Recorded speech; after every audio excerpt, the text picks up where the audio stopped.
deliverers and drivers of national economic growth and development. We are working on this, and the recent formation of the Federation of Farmers Unions is testament to this. But we need to go much further. Looking back on our own union's days of strength, we are reminded that it was built on the economic and financial stability of the large-scale farming sector. As commercial farmers on titled land, we were empowered by a full bundle of rights. These have already been put up there, but I will repeat them again. Secure access and use, transferability, which gave a market and bankability, enforceability and accountability, and exclusion. There also came a bundle of responsibilities. We were accountable to ourselves as businesses and also to the country for its natural resource use, and also those who were committed to providing the finances we need. We took responsibility for the risk, and whilst banks extended finance and lines of credit to viable programs, failure to perform and repay debts meant that banks were assured of recouping their lendings. And it was no surprise that there were always farms for sale in the Herald and other newspapers. In fact, by the time fast-track land reform started, around 1,300 commercial farms had been purchased by indigenous commercial farmers, and almost 60% of all commercial land had changed hands since 1980. These days, we have lost most of the rights, and our historical membership of around 4,500 farmers, of them only roughly 10% continue to farm, for the most part on downsized portions of land with perpetual insecurity and fear of eviction without recourse. The recent move to offer 99-year leases to those of them that have offer letters speaks to a shift in government policy to improving both security for land and also acknowledging equality as citizens. Though this has yet to be extended to others, we believe that fear by government of a broader inclusion would reverse the improved demographic access to land resulting from reform, and perhaps this prevents a closer look at extending rights, full rights to all farmers. This is one of the questions that was posed earlier.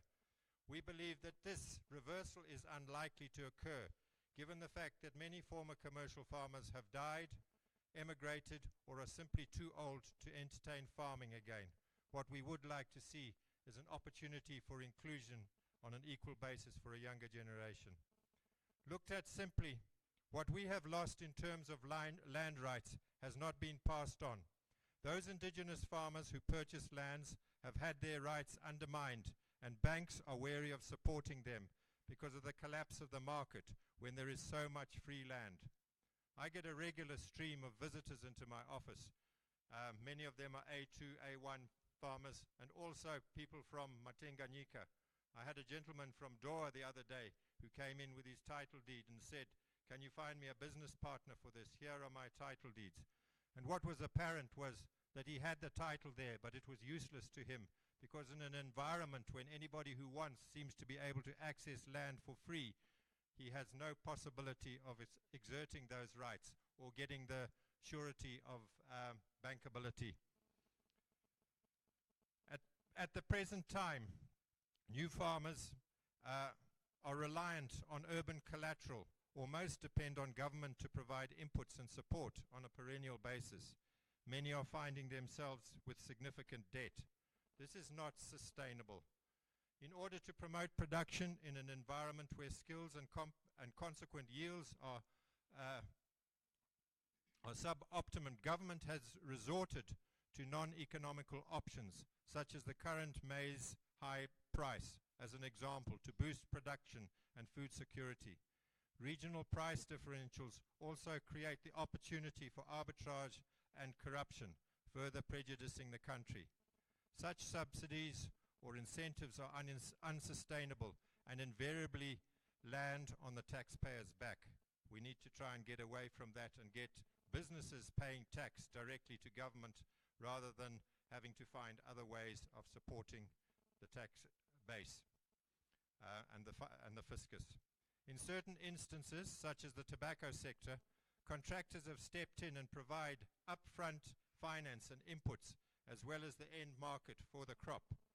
Whilst growth and recovery in the sector has been impressive, the farmer, or shall I say the man in the middle, because that's exactly what he is at the mercy of the financer. The former model that financed commercial farmers is not open to them because banks are wary. Government is clearly trying to address this with the introduction of long leases. I'm sure there will be professional banking and legal views expressed in this forum, but from my brief observation, the new 99-year lease document, which weighs in at around 3 times the length of Zambia's equivalent, it seems destined to endure continued debate rather than wholesale uptake. In this context, it's worth noting that around 450 of Zimbabwe's former commercial farmers moved to Zambia since 2000, and with the provisions of that country's lease, which is market-driven and transferable, they have contributed significantly to agricultural sector growth and development. We note that there have been official statements encouraging some of these farmers to return to Zimbabwe and invest. However, I suspect that will simply not happen if the rights enjoyed by farmers here are not at least equivalent to those in Zambia and elsewhere. As has already been pointed out, we should be a competitive environment. So where is this going? The land has been restored to the nation and wrested away from perceived colonial settlers, and in the process, those very settlers have become Zimbabweans, and dare I say, almost indigenous. I would say alongside that, the vast majority of the country's farmers, mostly those still in the communal areas, exist with a limited bundle of rights. Those resettled are unlikely to become the drivers of growth and development until they are empowered and at the same time made accountable for the land they have gained access to. We believe the market should be extended across the whole country with suitable registration and transferable instruments of tenure, preferably title. But call it what you may, so long as it's got those 4 boxes ticked, I think it will be acceptable. Administration should concentrate not on allocating land, but on providing secure, tradable, enforceable land rights that encourage genuine, skilled farmers to work and develop the country. The country cannot afford, and neither is it socially acceptable to accommodate those whose claims to land is simply that of entitlement. After all, not everyone is a farmer. This needs proper planning, and we would suggest that it starts in the communal areas where, and also perhaps in the peri-urban areas as recommended, certainly by Prof. Rukuni in the communal areas in 1994. There is no conflict, and it would be relatively easy to gain access to the necessary technology and finance, as has happened in countries such as Ethiopia, Rwanda, and Georgia, where this process is being done quickly and effectively, empowering millions of farmers. I mentioned Rwanda there because in 3 years, 10 million titles were issued, and the country has indeed done exactly as Max has pointed out, reduced its dependence on agriculture by 40%. Compensation for acquired land will indeed assist in unlocking the full potential of former commercial farm areas, but it will take a huge commitment to resources by both government and international partners. We're encouraged by the comments within the investment policy, and I think which were already put up there. I won't go into those, but we're deeply encouraged by that. What we need to look at is a menu of options that is good for Zimbabwe and its citizens in this regard. In conclusion, with proper registration of tradable instruments of tenure, we get proper value and bankability. With full support of the rule of law, we get money and economic growth, and national recovery, and international support and investment. Somebody started or mentioned Shakespeare earlier on, and I would say, I will quote again, "Our doubts are traitors that often make us fail to do the good we might achieve by failing to attempt." Thank you very much.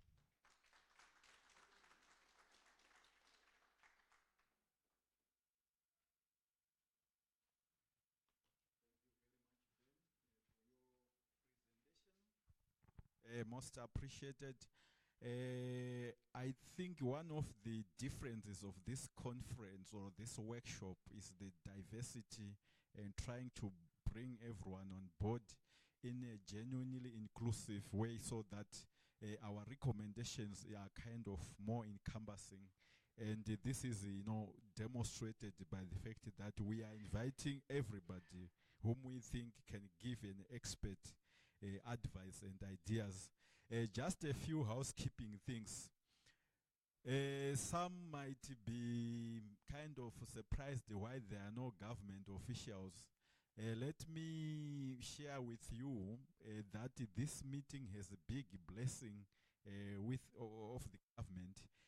Actually, what they said when we wanted them to come, they said if we come, we'll read from our usual transcript and we dictate. So they are actually so anxiously and eagerly waiting for what was termed as, when I talked to one of the cabinet ministers, he said, we want the raw views of the industry and experts in this country. If we come there, we just shoot from our hip and tell them that this is our position. It's 99-year lease and that is a period. And he said that in this new dispensation, that will not help us as government. We wanted to hear honestly, objectively. So for those people who might want to think we are here to say what is the ideal situation, what is that we really want, and feel free to express your views as you wish, and be rest assured that the proceedings and the reports of this workshop are going to land in some of the highest offices of this country. So be aware of that. We were given the go-ahead by government to do this. Then the other thing I wanted also to say is that those who are presenting, may you kindly give us your presentations in advance, and we preferable if they are soft copy, because they are already part of the report and part of the next process after this workshop. Mr. Anes, do you have anything to add? I think just if we could have them here with the gentleman here, so that we move flawlessly, it will also help us catch up on our time. I think it will be very important. Anyone who is presenting, if you could just bring your presentation to be already loaded. When you walk in up, it's all done. Thank you. Okay. And then we are now moving to our next presenter, who is Mr. Dua, Mr. Darlington Dua, the CEO of the Timber Federation of Zimbabwe. Mr. Dua, can you please come forward?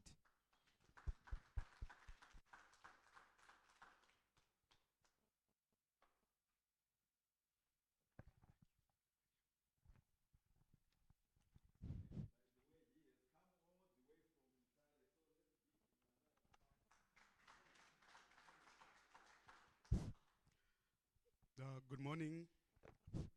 Good morning, ladies and gentlemen. Just a point of correction. My name is spelled D-U-W-A with a soft D. It's Dua, not Dua. Thank you. I am standing before you here this morning representing the Timber Producers Federation, which is an association of timber growers and sawmillers in Zimbabwe, concentrated in Manicaland.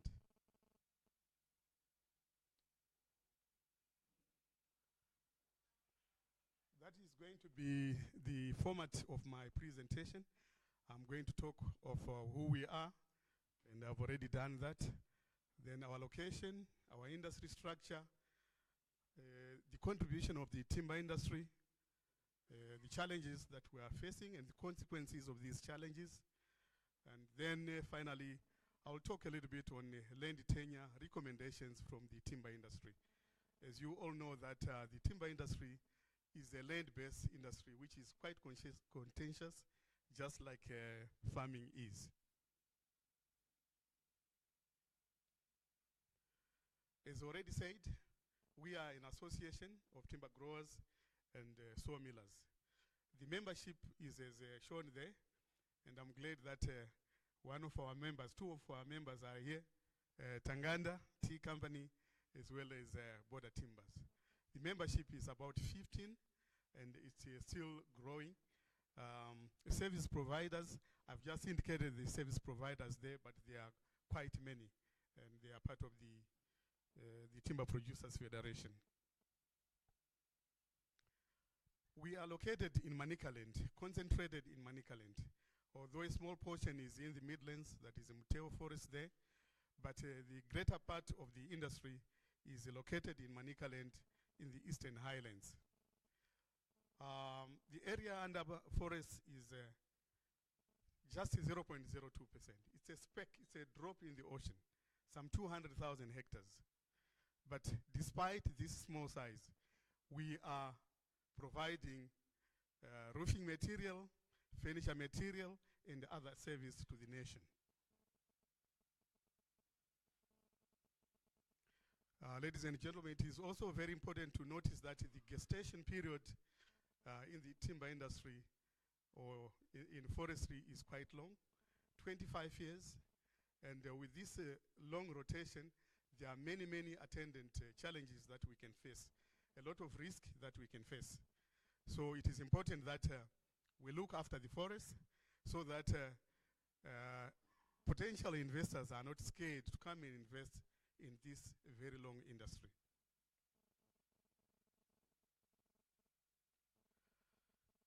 That is the structure of the industry. The private sector is represented as well as government, which is represented by one large entity, which is Allied Timbers. So the private sector constitutes about 60%, and the public sector is about 40%. The industry is vertically integrated. That is to say that we do the planting of the trees ourselves, the tending of the trees, the harvesting, processing, and marketing. So each of the big companies, of those three companies there, they are all vertically integrated. So what does this mean? It means that a lot of capital has been sunk into the industry. In terms of infrastructure, roads, construction, dams, which are there, the big sawmills themselves, the harvesting equipment, and the planting itself. Quite a lot of capital has been put into it. The sawmills that we have produce plus or minus 120,000 cubic meters of timber per year. This is not a small figure, but I should hasten to say that it's a reduction from what we used to pertain in the 1990s, 1999. Much more was being produced.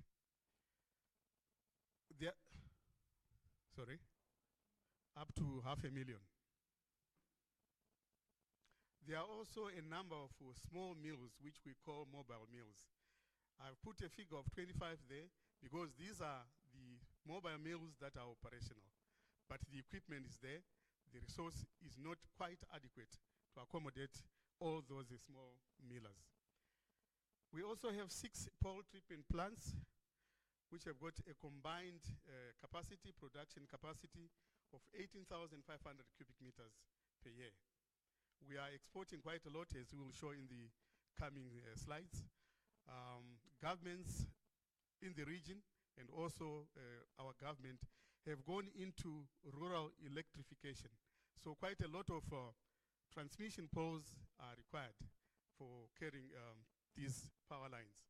There's also the tourism industry, which constructs a lot of lodges which are dotted all over in Zimbabwe. The timber for that construction is coming from ourselves. And by the way, all of us are going to die.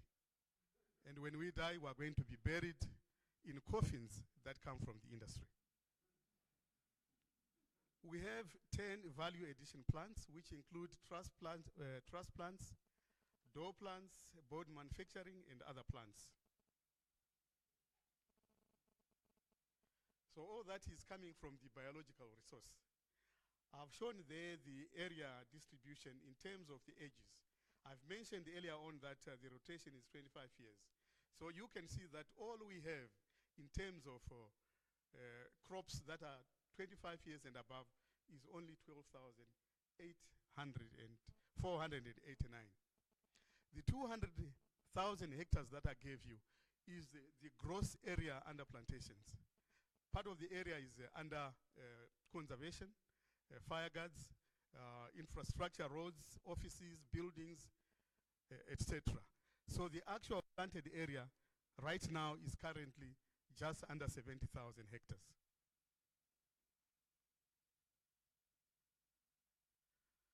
The industry itself contributes 3 to 4% to the gross domestic product, which is not a figure. We earn exports. We earn foreign currency through our exports of timber and timber-related products. In 2011, for example, we generated 130 million. But this figure is falling down to about 21 million for 2016. For 2017, we are still compiling the statistics, and it is going to be somewhere hovering around the same figure for 2016. Now, in terms of employment opportunities, we have plus or minus 15,000 people employed in the industry, formally and informally. But the majority are in the formal sector. You will agree with me that a tour of some of these places like Mbare, Glenview, and other areas in the cities, you see quite a lot of furniture manufacturing, you see quite a lot of poles, you see quite a lot of gazebos by the roadsides. All that is coming from the timber industry. The livelihoods, obviously firewood, mushrooms, and by the way, mushrooms are not a small issue to talk about. Some mushroom is actually exported to places like Italy, and this is quite big business. It has gone down right now, but it is quite big business. Honey, for example, is also coming from our estates. Health facilities are provided within the plantations, within the estates. Clinics, which are fully equipped, employing qualified personnel, and also schools, which are also fully equipped in terms of books. So you can see that the timber industry contributes quite a lot. In addition to that, we have got ecosystem stabilization. There are water catchment areas. They mitigate climate change through carbon sequestration. As farmers here, we know that our seasons have changed. We are having quite a lot of rain in February rather than in, say, January or December. This is a result of climate change, and forests play a big role in mitigating climate change. Clean air, the trees are the lungs of the earth. Since we are located in Manicaland, Mutare is currently enjoying very clean water, water that cannot be gotten anywhere in the country. This is through trees. Those are the exports. We have shown their transmission poles, but equally, rough-sawn timber for roofing is exported almost to all the same countries, but particularly to South Africa and Botswana. Some boards are also being exported as far as Australia.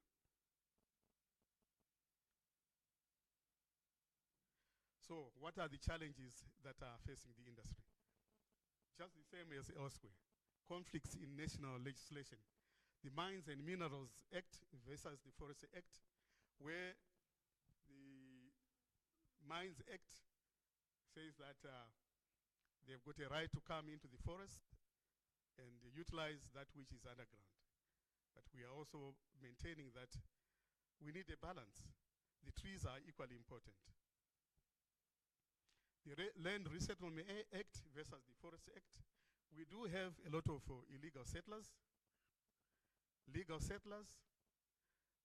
illegal mining within the plantations. And this causes quite a lot of problems. I've just listed there the areas that are affected right now.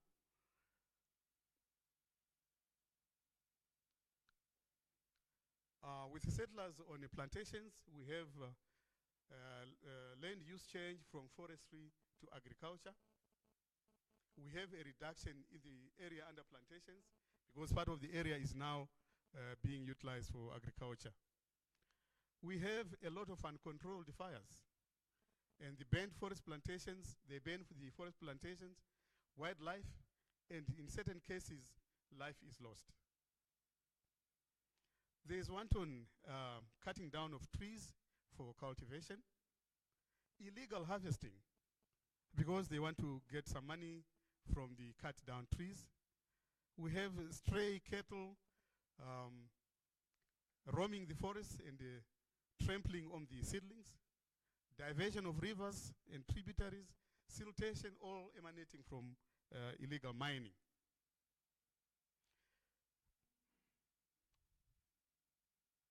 But we are saying there are consequences of these challenges. There is loss of investor confidence. We have quite a lot of inquiries coming to us for people who would want to invest in forestry. But with challenges like this, challenges of fire, prospects of forests being lost after maybe 10 years, 15 years of growth to fire. These are challenges that can repel investors. We have inadequate raw materials, and this has led to the closure of some companies or units within companies. Charter Sawmill, for example, belonging to Border Timbers. The Pollington factory is also closed. Those that travel to Mutare just after Marondera or within Marondera, Hunyani Timber Pole Treatment Plant, that one is also closed. And there has been a lot of loss in employment and losses in livelihoods. Foreign currency, I have mentioned that in 2011, exports were around 131 million, but the figure is going down. There's loss of foreign currency earnings. So lastly, all this is going to lead into timber shortages in the country. Those surpluses are going to be reduced. So the exports will be less, and will be forced to import timber in approximately 8 years from now. That is, if these challenges, particularly the issue of fires, are not addressed. The graph there shows the areas that have been lost to fire in that period. That is a 10-year period from 2007 to 2016.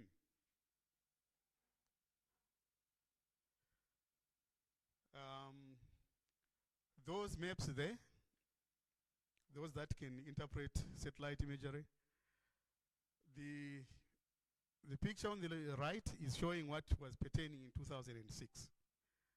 That one on the, on the left, the one on the right, after settlements and cultivation, you can see all those bay areas.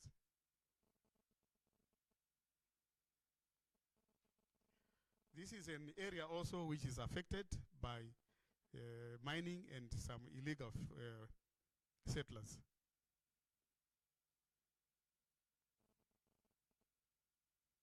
That is gold panning in the Manimani area, where you find a lot of land degradation, diversion of rivers, and siltation of streams.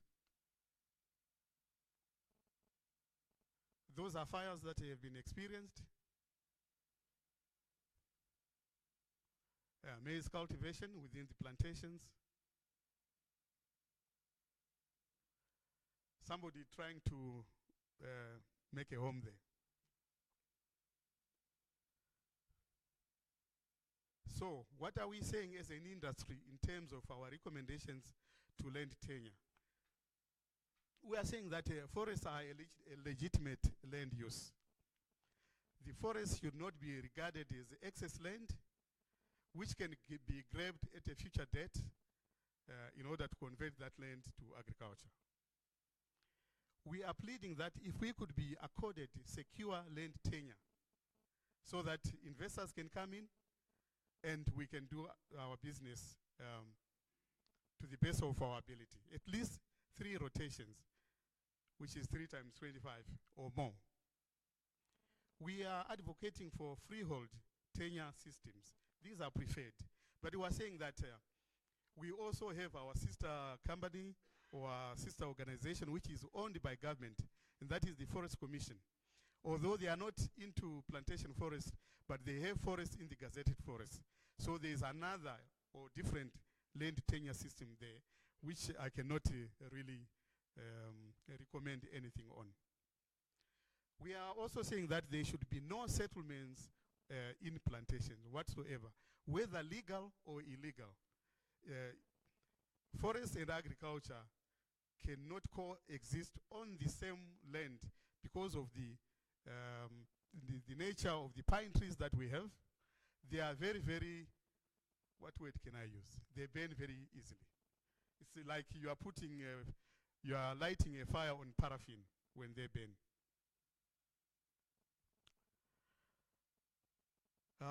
We also recommend that government carries out land audits, and these audits might reveal that there is some land somewhere which can be used to resettle some of the people that are settled in these plantations. So land audits are essential, as well as land use plans for the nation at national level and at sub-national level. Then finally, we are also saying that there should be compensation for land lost by companies covered by bilateral cooperation agreements, as well as other companies that would have lost their land. There's an issue that I did not put on the slide, and that is the issue of taxes on forest land. Currently, rural district councils are levying plantation forests at $3 per hectare. Now imagine 200,000 hectares at $3 per hectare. Mind you, this is forestry, it's not agriculture. There has to be a differential between forest land, between productive land, and also agricultural land. So these are our appeals to the authorities that if they could look into these issues. Ladies and gentlemen, I thank you very much for your time.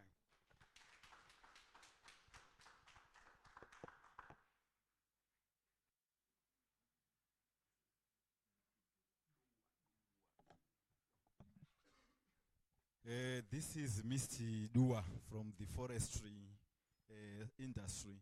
You know, what has scared me is the news he has broken out that in 8 years' time, this country, which is exporting timber now, will be importing timber.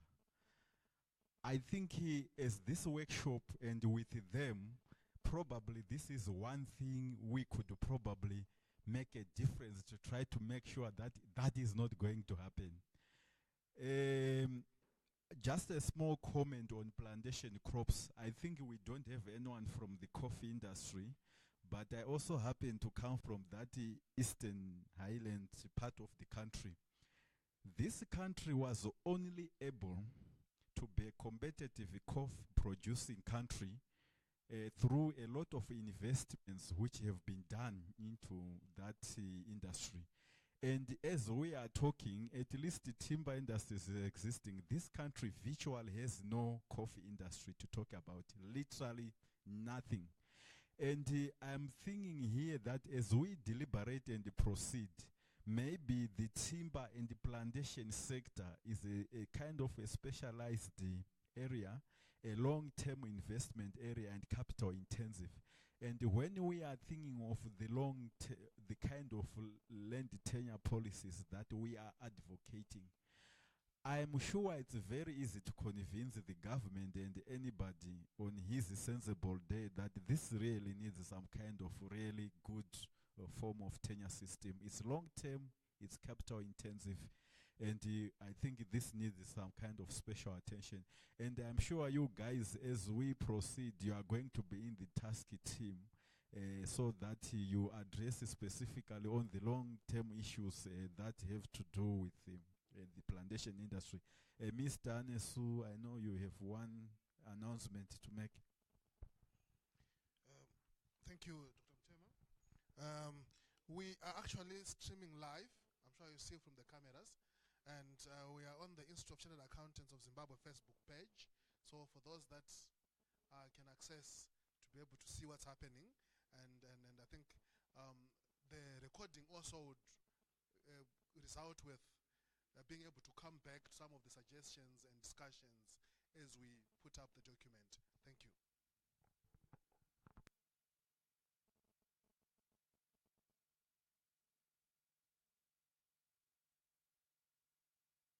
The last one, sorry, I forgot. Our machine was not working earlier when we came through, so the machine is now there, the POS payment machine. For those that came through and had not paid, the machine is now working. Thank you. Thank you. Our next presenter is going to be Mr. Lucky Mulilo. Mr. Lucky Mulilo represents the Professional Business Association of Zimbabwe, and he is another gentleman who have traveled all the way from Bulawayo. So let's give him a very loud.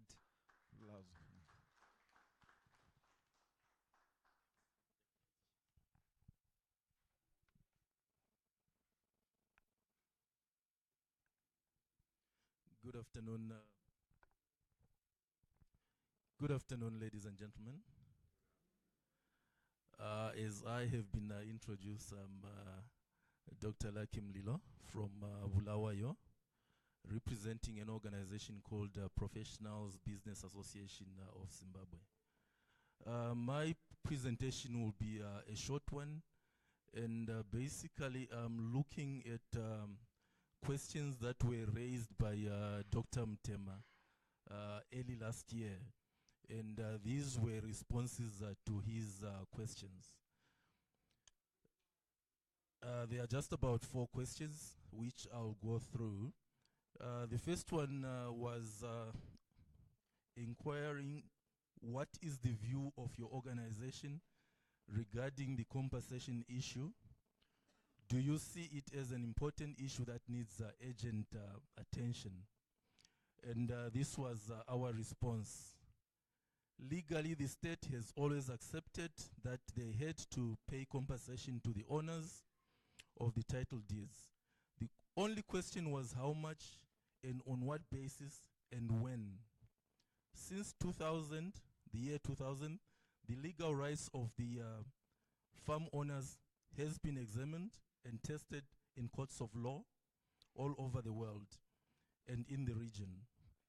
In every case, the right of the farmers to compensation has been upheld, and in several key instances, actual compensation claims have been legally quantified and valued.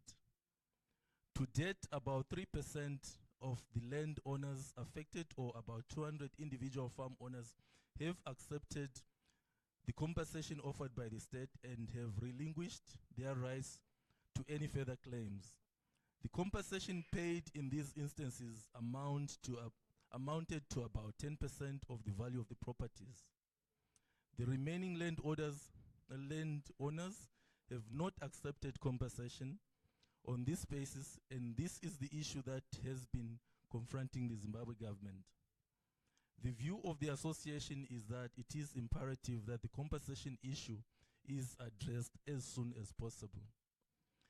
The second question was, what do you think will be the benefit to the economy and the country by having this land issue addressed? The land is occupied by 150,000 small-scale farmers, A1 settlers, and 18,000 large-scale farmers, or A2 settlers. None of these have any form of secure title, and there is no market for agricultural land in Zimbabwe at the moment.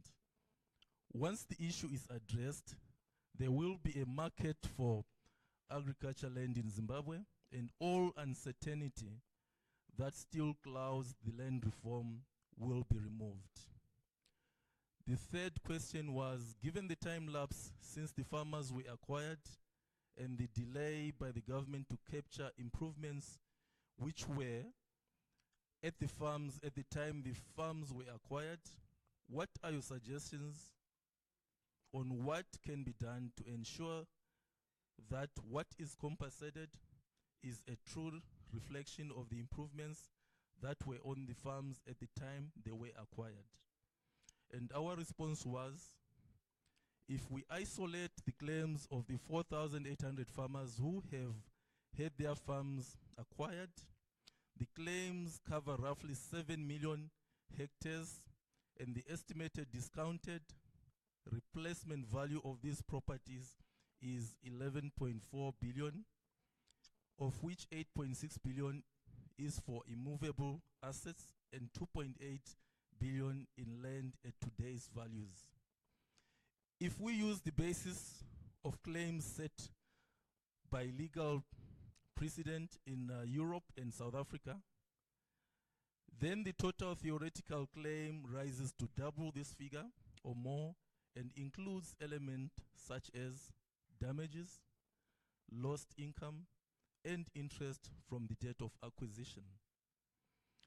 And the last question that was also posed was mobilizing the financial resources to compensate the farmers has been cited as one of the major constraints facing compensation.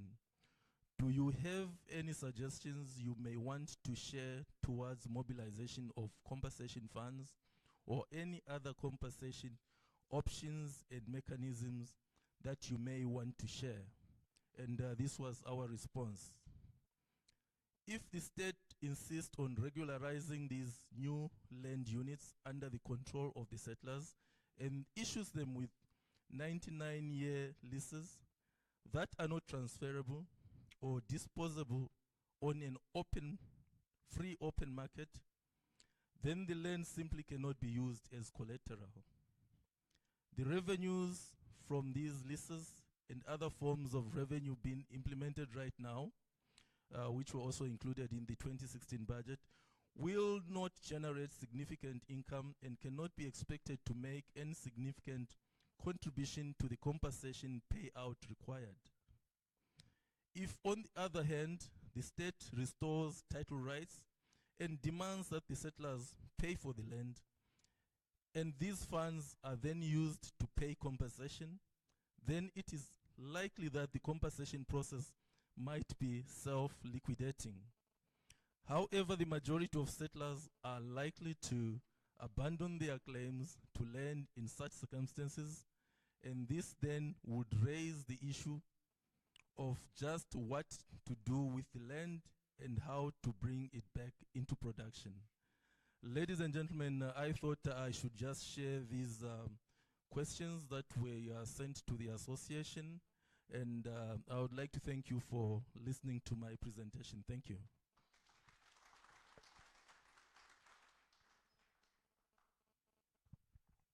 Thank you, Mr. Mulilo. He chose to answer questions that I sent to him for another assignment, which he had nothing really to do with this workshop, but I'm sure because the compensation is also on the list of issues, it's still relevant to this workshop.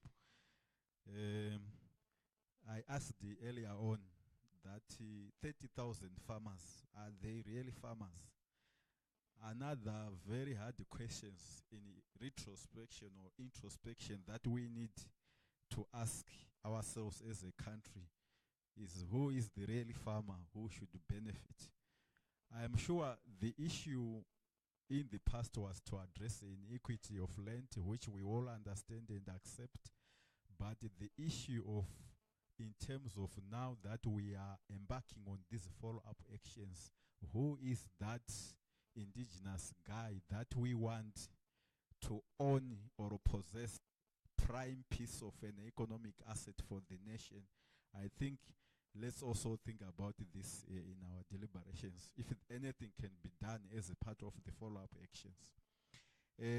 Our next presenter is president of the Zimbabwe Institute of Regional and Urban Planners, Mr. Phineas Doe. Mr. Phineas Doe, say welcome, and please come forward for your presentation. Let's clap aloud for him.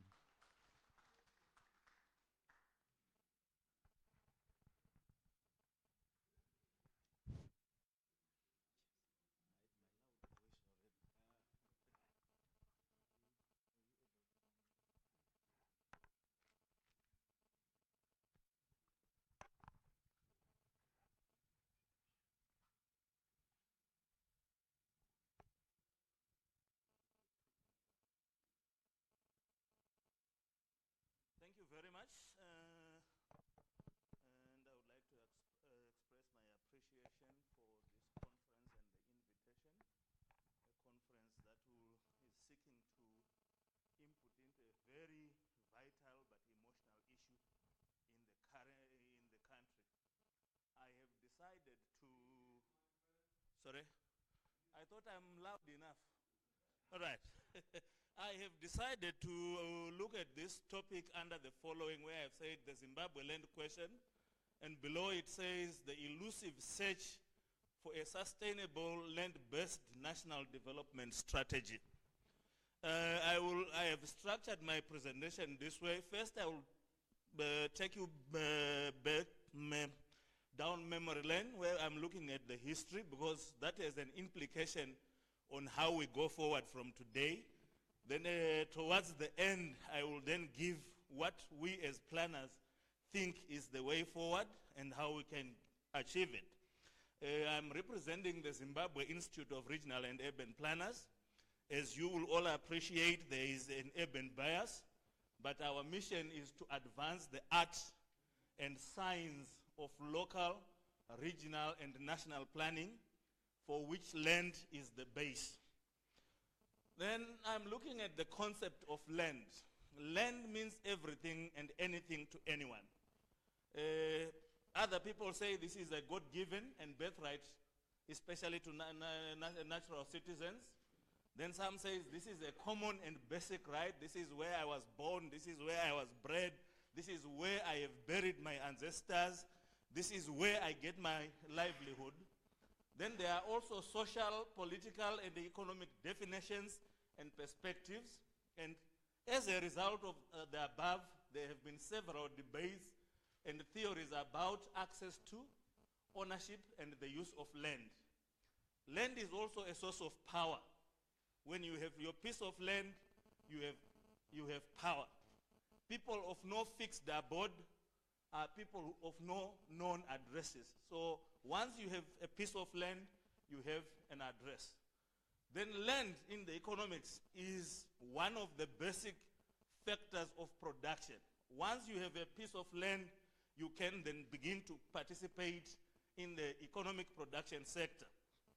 Disputes have arisen and wars have been fought by individuals, communities, and nations over land boundaries, which ownership or loss thereof has been seen as either a loss or a gain by both claimants and defendants. Land use in Zimbabwe has gone through what this is my conceptualization, 4 major phases. These phases have influenced views and perspectives on the ownership and use of land. The first phase is the pre-1980, where land was customarily held and customarily used. Then after the traditional stage came the colonial period and the experiences. Then came the liberation struggle, which was an effort to redress the change brought about by the 2 previous phases, and the political ideology which informed the political struggle. Then the 4th and final stage is independence, which I have broken down into 2. The first one is 1980 to the year 2000, and the other one from 2000 to date.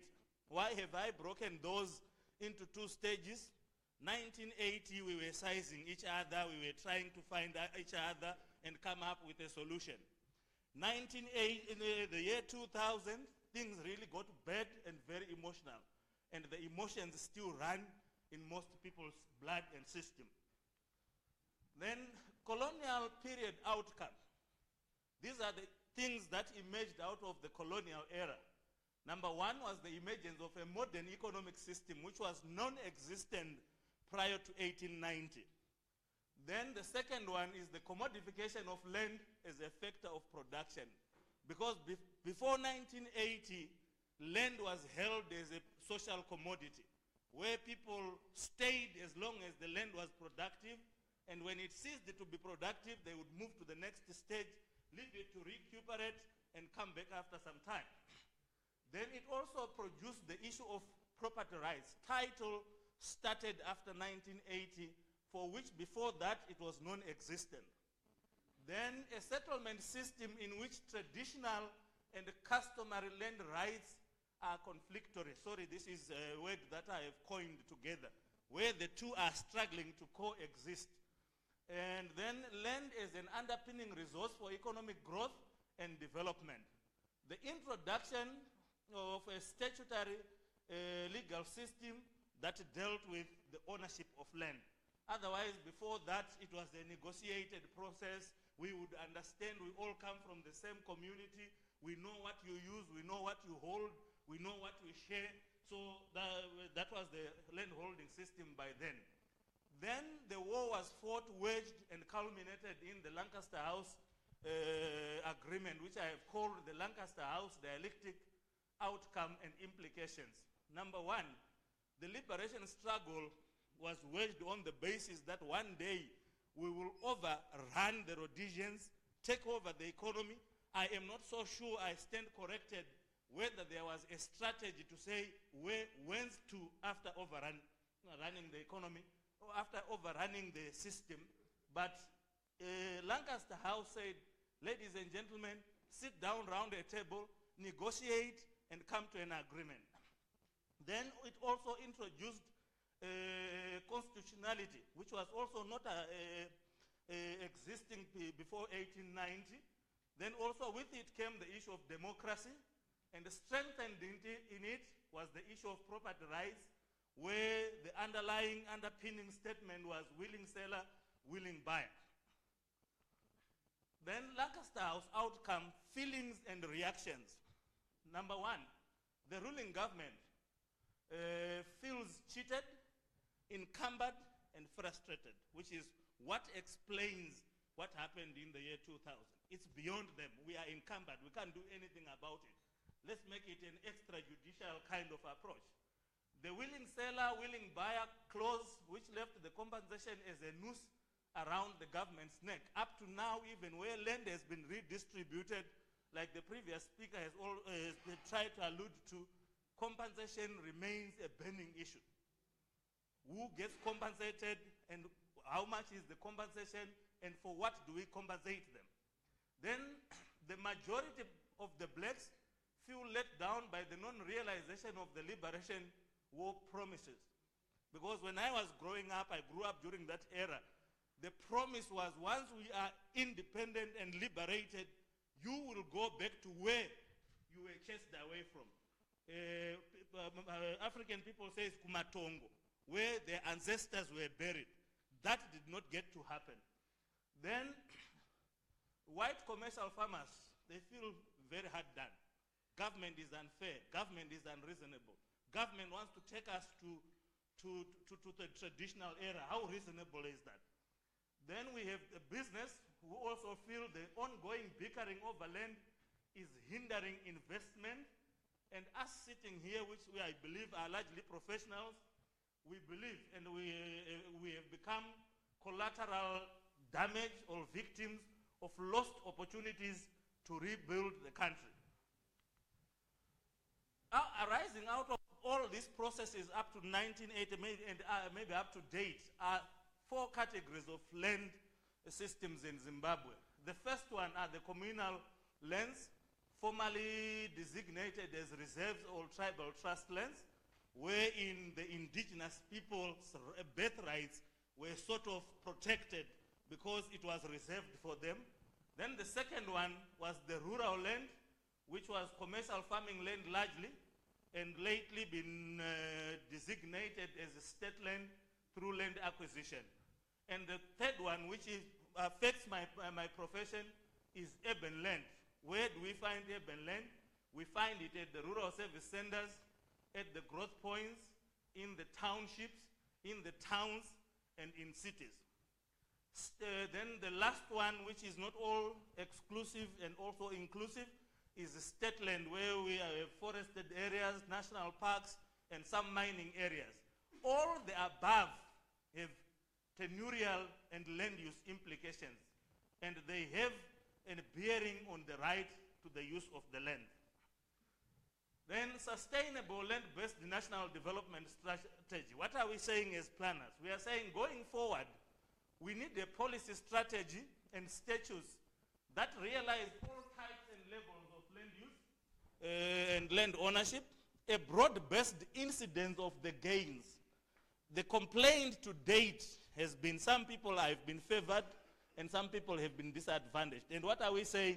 we are saying let's get a system that achieves a broad-based incidence of gains and the benefits of the economy through the land-based development. We also need to ensure that as we own and use the land, environmental management and good stewardship of the land resource for the heritage of the country's future generations. Then we need a system that spares a broad-based economic revitalization of the national economy. Then an integration of all spatial levels of economic activities. I have heard people asking, who is a farmer? Right? If we get to interrogate that question, we will get to the farmer who is happy just to keep his piece of land. We will get to the farmer who says, I want to feed my family. We will get to the farmer who says, I want enough to sell and send my children to school, etc., etc. Then we are also saying, can we have a system that engenders confidence and trust in the Zimbabwean social, political, and economic system, that is system from the domestic to the global? We cannot continue to be in isolation. We are part of a global system, and let's make sure whatever we come up with today, tomorrow, or the day after tomorrow fits us into a system. Because isolation is not sustainable and will not get us anywhere. Then we want to facilitate transition from local relevance to regional as well as international status. Our farmers, they also need to participate on the international market. When you talk to farmers, they will tell you the most frustrating thing is producing, but you have no market. Yet the market is out there because it's not organized, it's not benefiting anyone in the farming system. Then we are saying, take maximum advantage of Zimbabwe's best comparative advantage, both historical and current. Zimbabwe has a competitive advantage in its land, its climate, and its people. Can we take advantage of that? Then can we also have positive bearing on all indicators? Whatever we choose to do, whatever we choose to recommend, can it please have a positive bearing on all indicators of physical, social, and economic development? Because there is always a tendency of looking at your own limited interest. Can we open up the box so that everyone benefits in it? Then grow an inclusive and vibrant economy that ensures social, economic, and environmental sustainability. We need to look beyond us. We need to look into the next generations to come when we address this issue of land ownership. As ZIRAP, what is it that we are proposing? We are proposing that we come up with a national land or physical master plan. What do we mean? I come from Nyanga, and every time I drive home, my heart bleeds. Because in the minds of the new farmers, every piece of land in Zimbabwe can be turned into agricultural land. And that's not fact.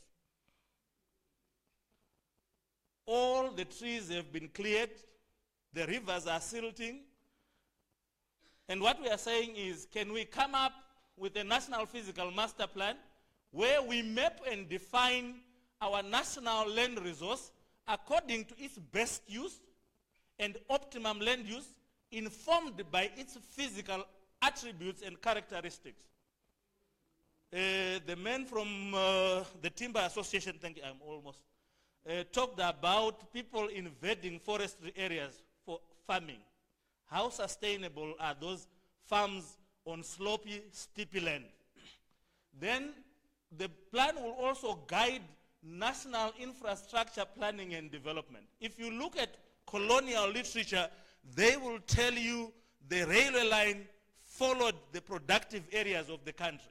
How are we planning our infrastructure today? Are we doing a knee-jerk approach? Or how are we doing? Is it a power-driven, where the president comes from is where they get the infrastructure?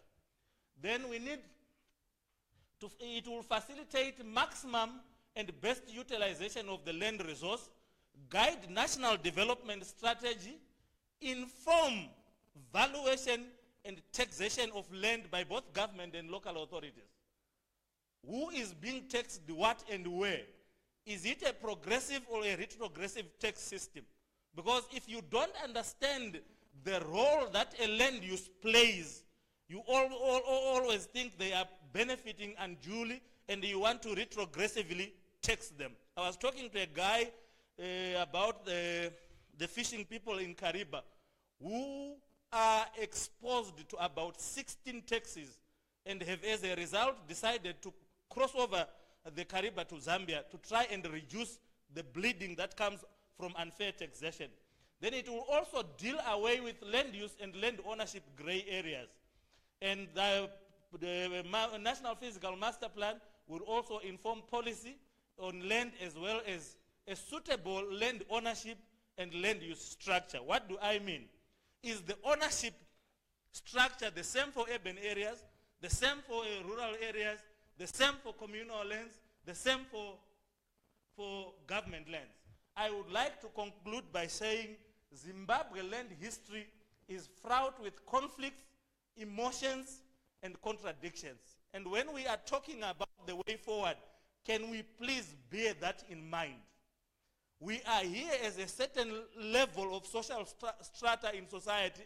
There are those below us who will be keen to find out what has come out of this conference, and whether we meet their needs or not will determine the success of our deliberations today.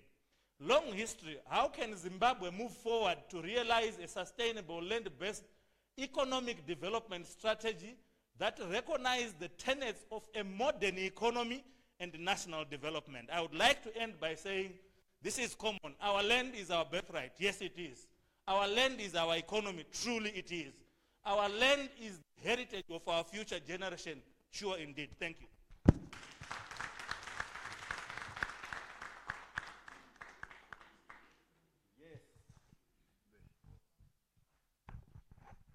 That was very powerful and very eloquent.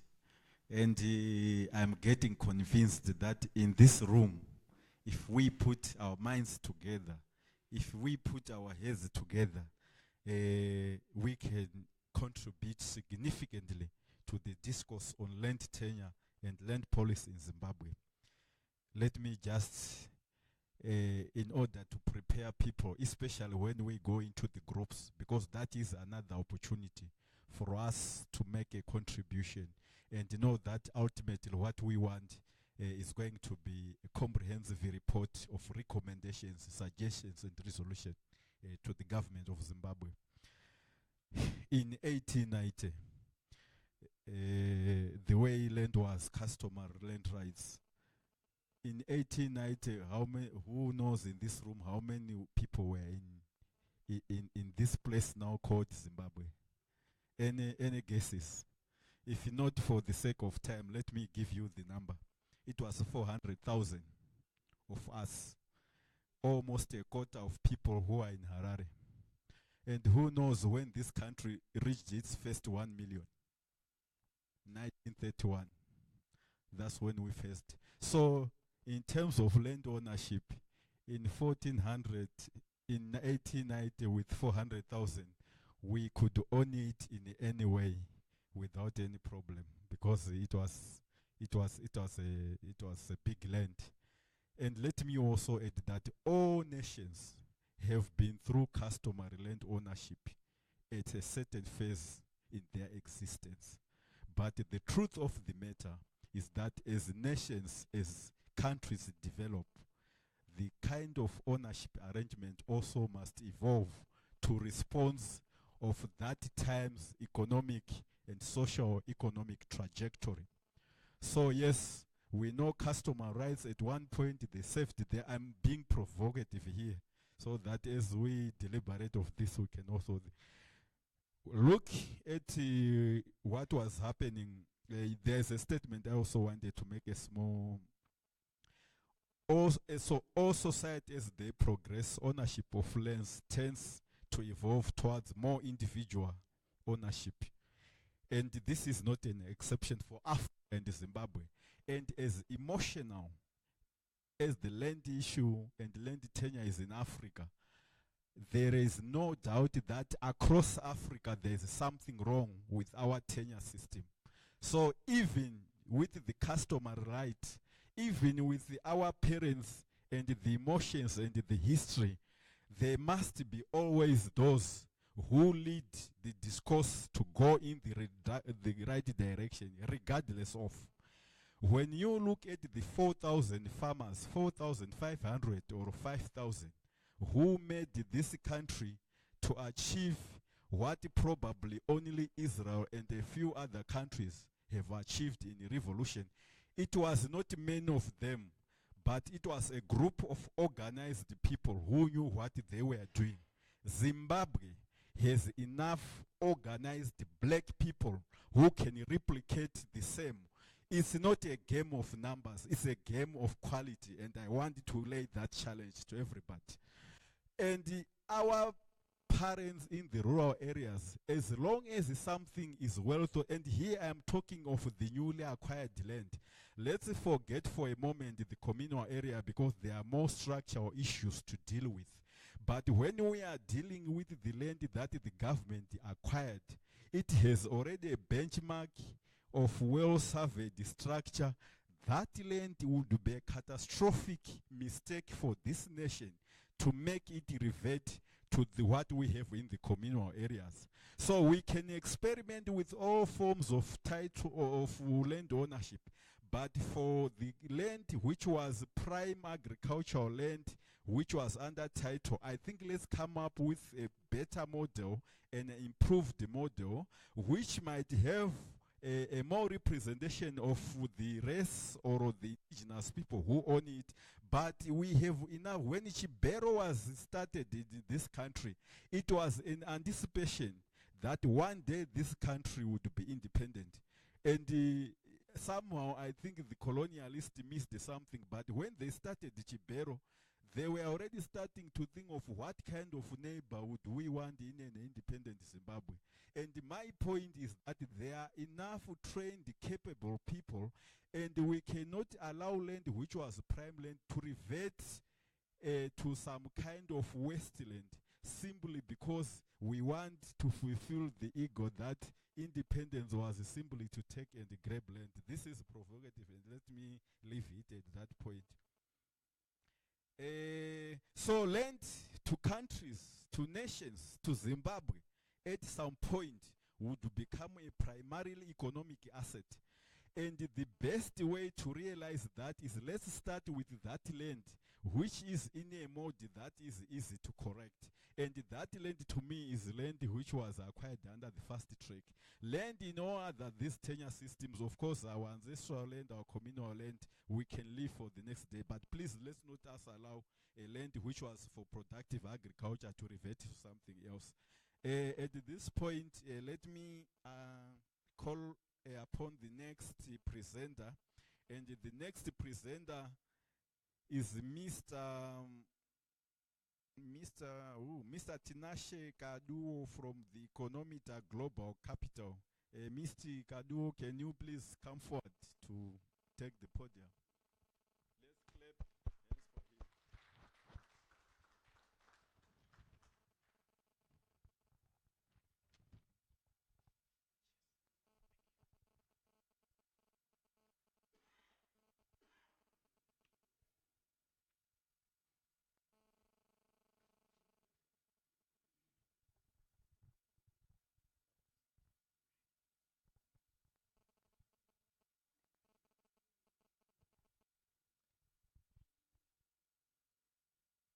Thank you, Mr. Mtema.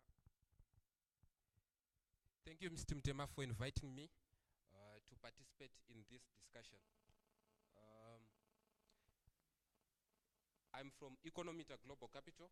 We are a research company, and we are also the publishers of this online magazine, which is called Farmers' Voices.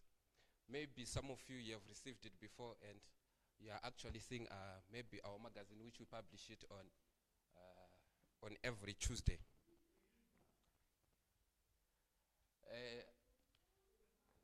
We have been tasked to give a position on land and land tenure and land policy in Zimbabwe. First of all, as Economita Global Capital, we view land as the basis of wealth of nations and the platform for the survival of all life forms. We also view that the way land is allocated determines the character, quality of human life, and pace of development of the country. We also view that lack of coherent national policy on land has led to indiscriminate use of land and poor land development practices. What we have seen in Zimbabwe is, with this multi-tenure system and a lot of policy inconsistencies, our land and in terms of development, we are actually lagging behind when compared to other countries in the region. So we see that there is need for a comprehensive national land policy in order to improve on the allocation of land and management of land issues.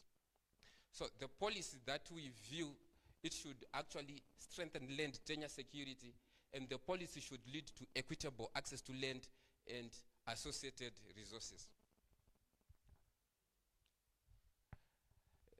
Dr. Mtema, what we thought that we should advocate for as ICAZtv Global Capital is, what we have observed over the years is Zimbabwe, we lack on a planning process. The major thing is, as a country, we don't have a shared national vision. That's one problem. So having a policy document or a very good plan without a national vision, it will lead to catastrophic consequences. So this is one challenge that I'm giving you, Dr. Mtema, that when you present this paper to the government, this is what we want to have as a nation first, for us to have a shared national vision and a long-term macroeconomic plan. If we have those two policy documents, our vision and a long-term policy plan, that's when we have a proper land policy that will be speaking and aligned to our vision as a country and to also to our long-term macroeconomic plan. For example, Zambia in 2015, it amended its land policy so that it will suit its vision 2030. Us as a nation, we don't have a vision. We don't have a long-term macroeconomic policy. That's why we have seen over the years a lot of policy reversals and inconsistent policies being implemented. At one point we had, I know last year alone, we had Zimbabwe, we had a 10-point plan, then we came up with a command. Those shows lack of vision and actually lack of long-term macroeconomic blueprint. So what we are advocating as ICAZtv Global Capital is we need a proper land policy as guided by the national constitution. This policy should take land as a basic resource common to all the people, which will offer equal access and protection of all rights to land for use and enjoyment by all citizens. It will also provide for efficient and transparent land administration system.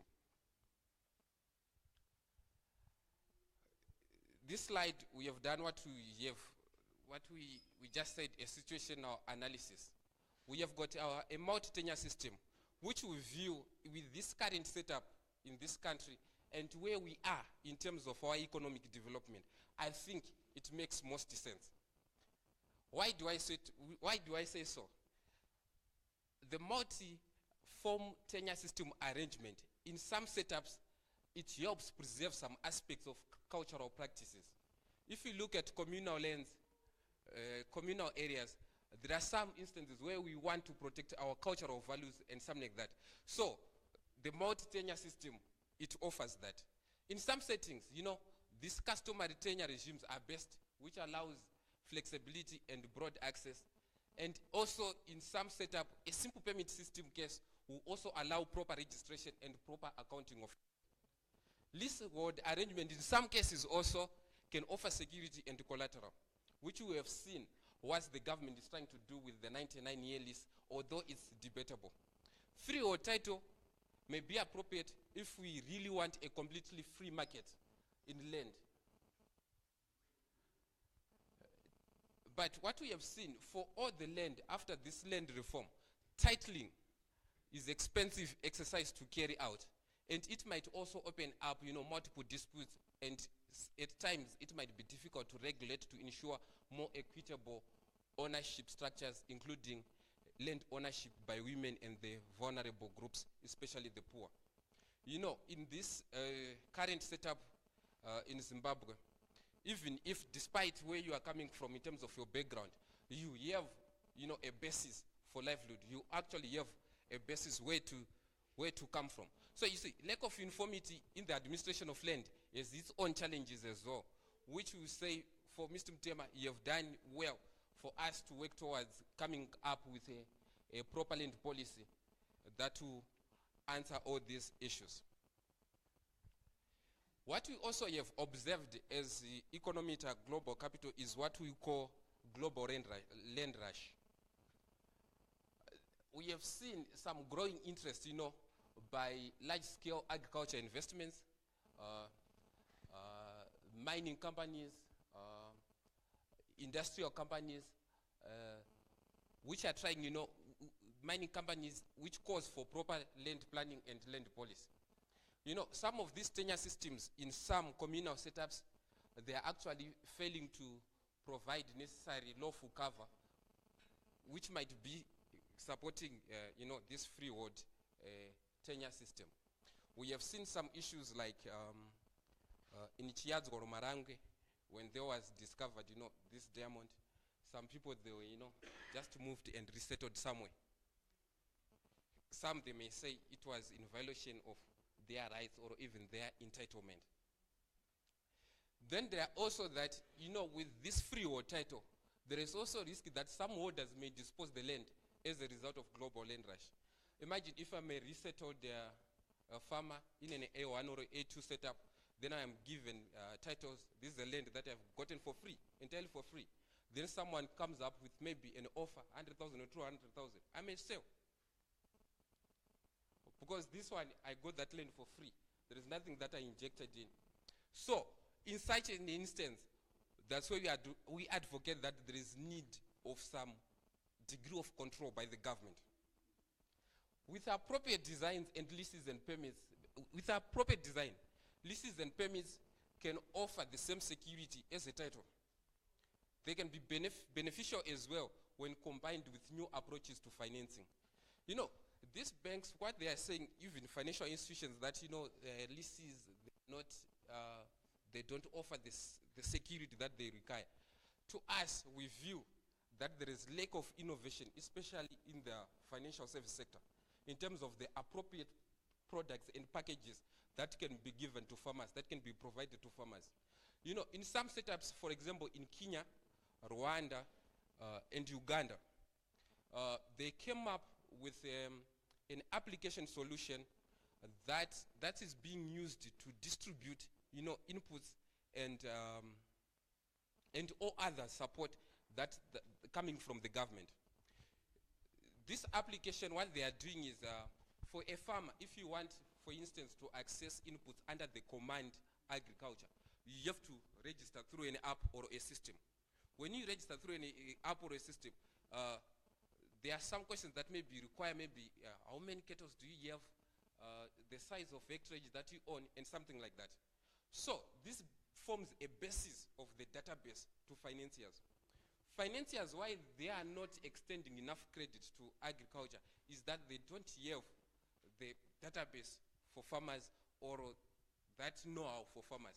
So to me, all those issues like collateral, security, and something that are being raised by banks and financial institutions, that's lack of innovation.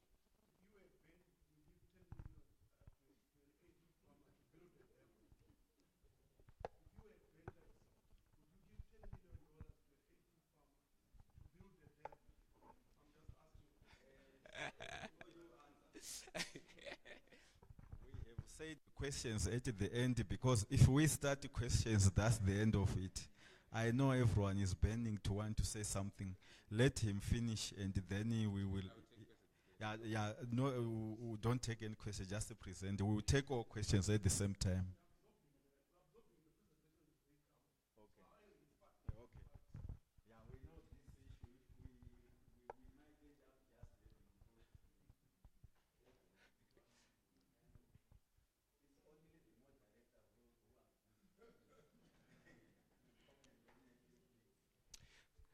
Thank you, Doc. Let me move forward. So what we also advocated as Economita Global Capital is we need a policy framework that fixes the land issues. Land survey and audit we view it as essential in identifying prime farmland.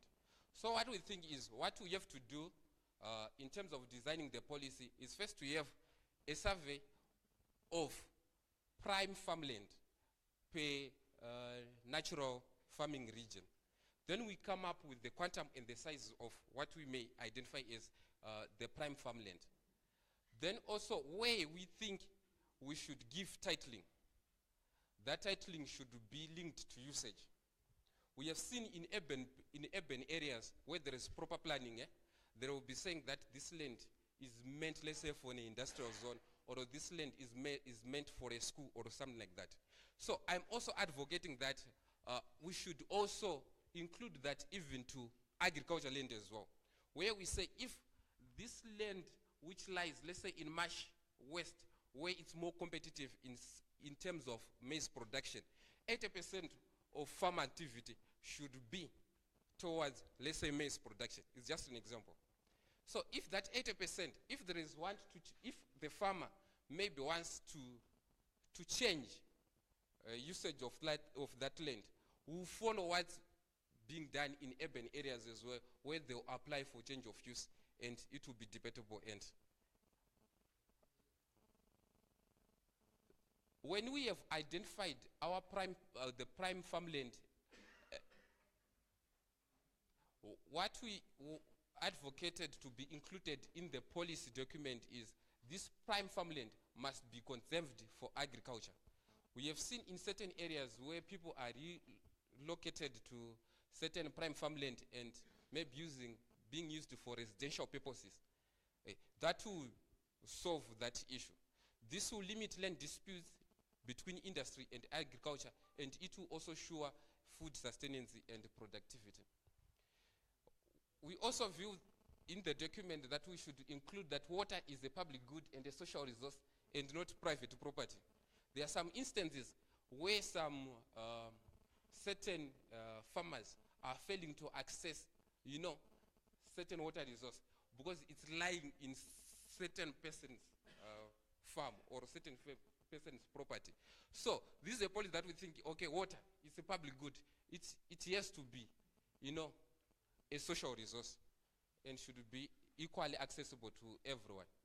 We also advocate that the government should introduce a drought code and a flood code to minimize the impact of adverse season and also maximize the benefits of a good season. Flood code will also mitigate distress and help convert, flood-free season into major agriculture production period. We have seen also interest by the government in terms of, livestock through command livestock production. So this is what we think that, okay, in the policy document, maybe the government should introduce livestock feed and fodder corporations, which will help ensure availability of quality fodder and feed. We also advocate for a policy on agriculture financing as well as the nation to step up breeding crop varieties. Doctor, what we think is this land policy would help and will go a long way to avoid, or in the worst case scenario, minimize the occurrence of land grabbing and corruption practices, and also enhance equitable access to secure tenure to land for all citizens. Thank you.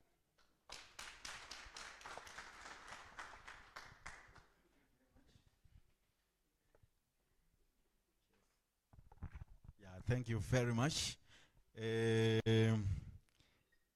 Lots of points, I think you are done. The questions, we'll do them at some other session. Yeah, thank you.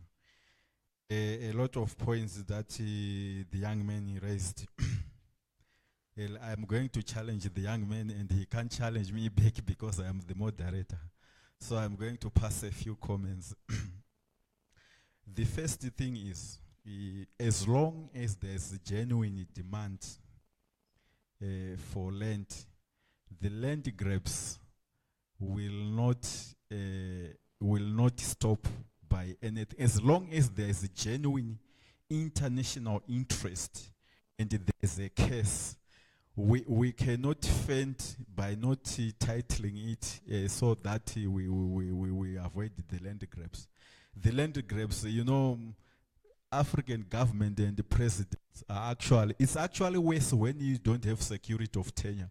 Because if communal land is considered to be the president's land, if he finds an investor, you know, he has some rights that he doesn't normally exercise, that he can exercise at his convenience. So to actually own it in a better tenure system, it's better. And let me also go back to what the president of ICAZ said. He said, if we don't take bold decisions now, it's actually going to be more costly. There are a lot of things that we just have to bite the bullet. And I hope you'll be here tomorrow. There's a researcher who is working on land pressure and land markets in communal areas. And you must be here tomorrow to hear his findings on the work that he's doing vis-a-vis the issues of title, and you'll be surprised by what the communal people are saying about their land.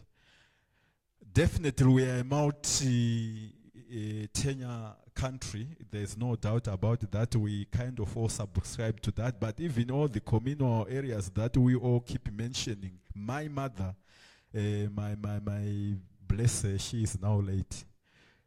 She said before she died, the biggest mistake that we made, me and my husband, was to first build in our communal area in Mutema village, somewhere in Manicaland, where we came from, without building first in Harare, where there was a title deed.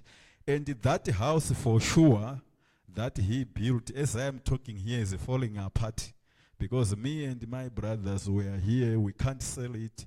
If we had an option, we are no longer, I mean, I'm not trying to be too modern to forsake my rural area. But if there was something else that can be done to relinquish that, we could. But because it's our rural area, we can't sell it, we can't do it. It's falling, as I am telling, there no one is. And it's a 8-bedroomed house. So the issue of tenure does have some kind of relevance. You know, no matter how much we want to cheer the places we come from, if we look at all of us here who are in this room, how much we are putting to those places where we come is very peripheral. And so let's give people all the options that if they now have decided to say, we no longer have in this family people who can cultivate, let's sell it. Let them sell it freely and realize the full potential. And that talks to some kind of land tenure ownership. My next presenter is, we have been requested by the Chamber of Mines that they have an emergence and they want so we are kind of going to change the gentleman from the Chamber of Mines is the next to make a presentation. And I think for the two others before him, we are trying to catch up on time. So maybe if we could summarize and try to talk as quickly as possible. Thank you very much.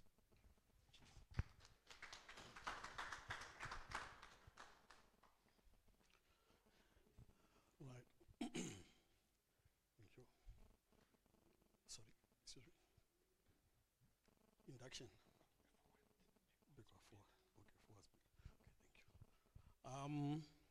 May I recognize Dr. Mtema, ICAZ, the Real Estate Institute, ladies and gentlemen.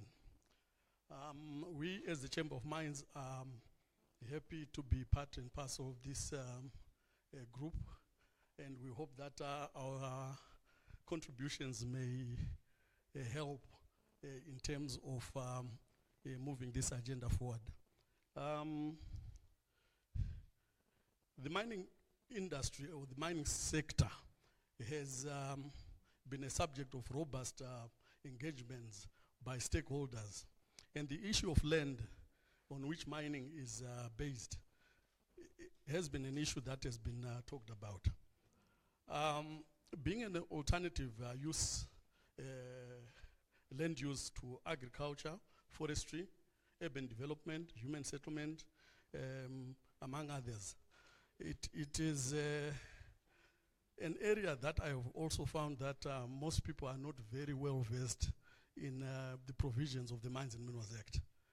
And I'm hoping that the presentation may touch on a number of issues that will allow us to move forward. So, first and foremost, mining versus other land uses. The mining industry the world over competes with other land users for access to and use of land for purposes of investment. So that's one. The second thing is that the mining industry has requirements for surface infrastructure, such as mineral processing facilities, housing, waste dump, and other amenities. And therefore also requires land besides the actual extraction processes of mining. The other issue that we need to understand is that a single mine has a life. And therefore it cannot be said to be an activity that is sustainable. And therefore, what we would like to have sustainable is the industry itself. And therefore, the processes that are ongoing from mineral exploration, mine development, to mining, and to mine closure, and back to mineral exploration can be a sustainable activity. And therefore, due to the finite nature of mineral deposits, all mines have a defined life. And therefore, after its life, that land that is used for mining is normally handed over to other, for other uses. The sustainability of mining as an industry therefore depends on the country's ability to ensure that there are robust and vibrant activities at every stage of the value chain. Therefore, access to land for prospecting, exploration, and pegging is a critical success factor in delivering a competitive, successful mining industry.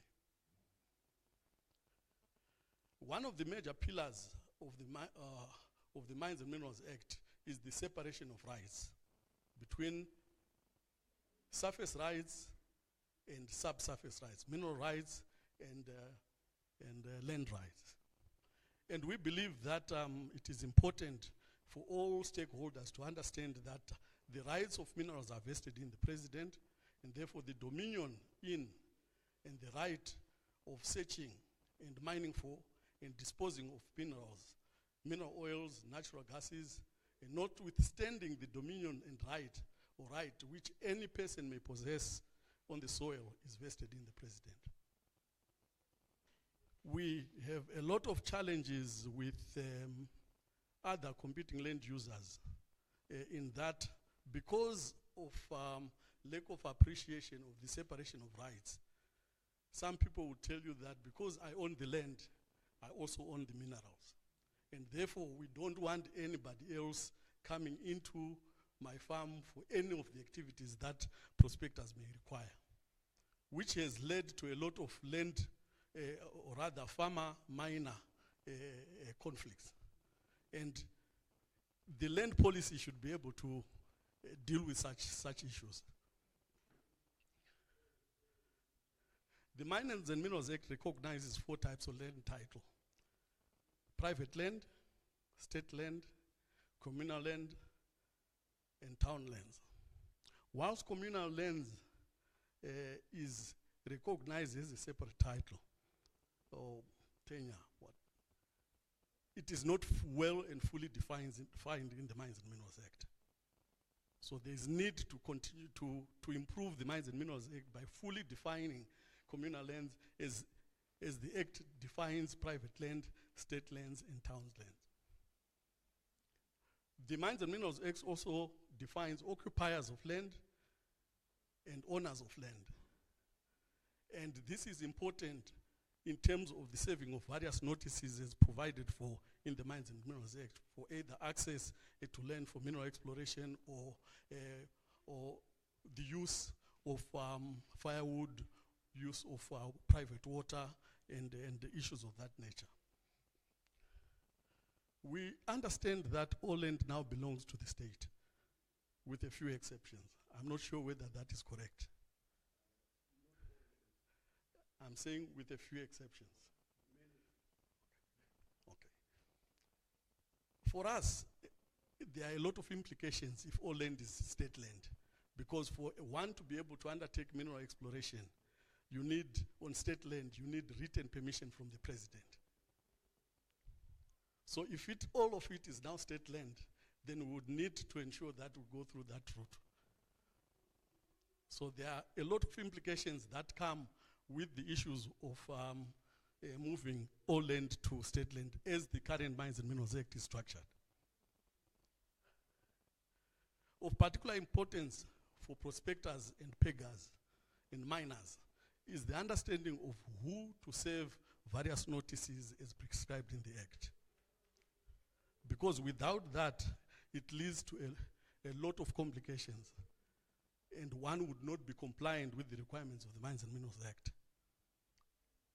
And as I indicated, that will lead to disharmony, and farmer-miner relationships are a lot difficult to deal with.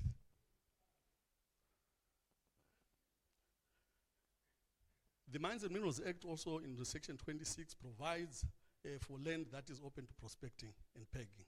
And that is all state land, all private land, all other land held by any person under any enactment.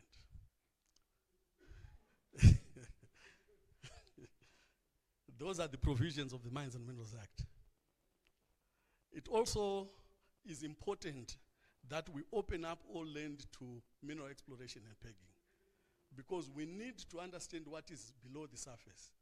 And if certain pieces of land are not open to mineral exploration and pegging, it means that we will leave certain parts of the country which may have significant mineral potential lying idle. So it is important. It is also interesting to note that the rich farming areas of the central watershed are the same areas that have got the highest concentration of minerals. You go to Shamba, the Shamba area, you have the rich farming areas, you also have the rich mines, all across the central watershed. So we need to be able to ensure that as a country, the policy allows for access to land, access to that land for all land uses. The Act also provides for ground that is not open for prospecting and pegging in order to protect other land users. So it is prescriptive in the form or in the areas where prospectors and miners cannot go and access those places for purposes of mining. And I would like to point some of them: deep tanks and permanent improvements. So you can't do that, you can't prospect and mine within 90 meters of those.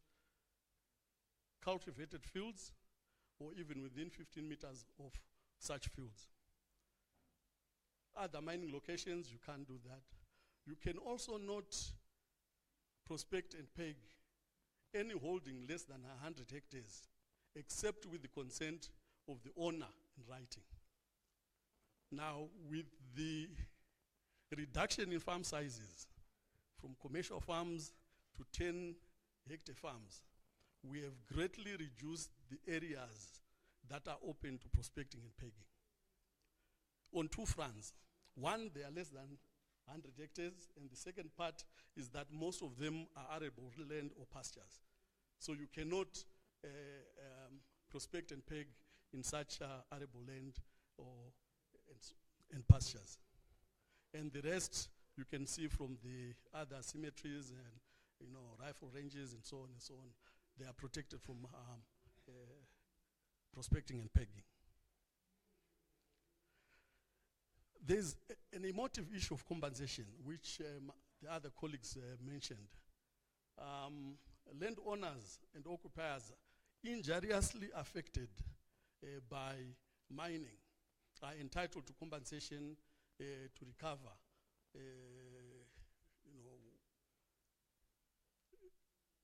rather they are entitled to recover compensation from holders of mining locations.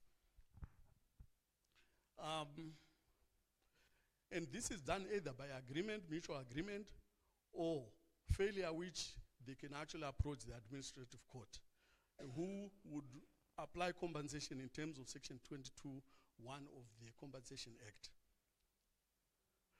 The other dimension is that the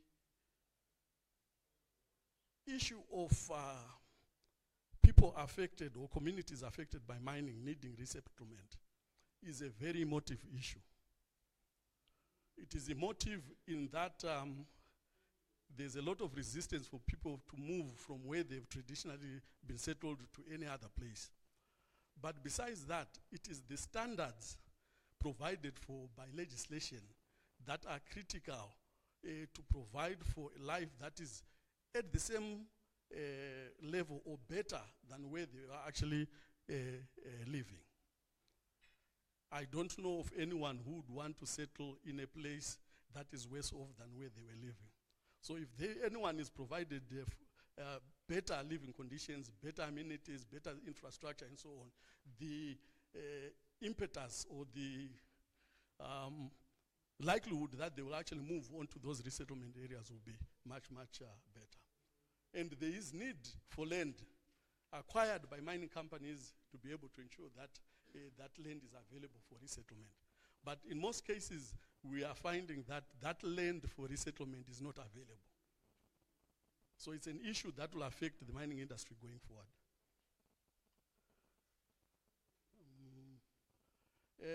In terms of our thinking regarding the goal of the land policy, we believe that the goal and objective of the land policy or land policies are to ensure the sustainable, productive, and equitable development, use, and management of the country's natural resources.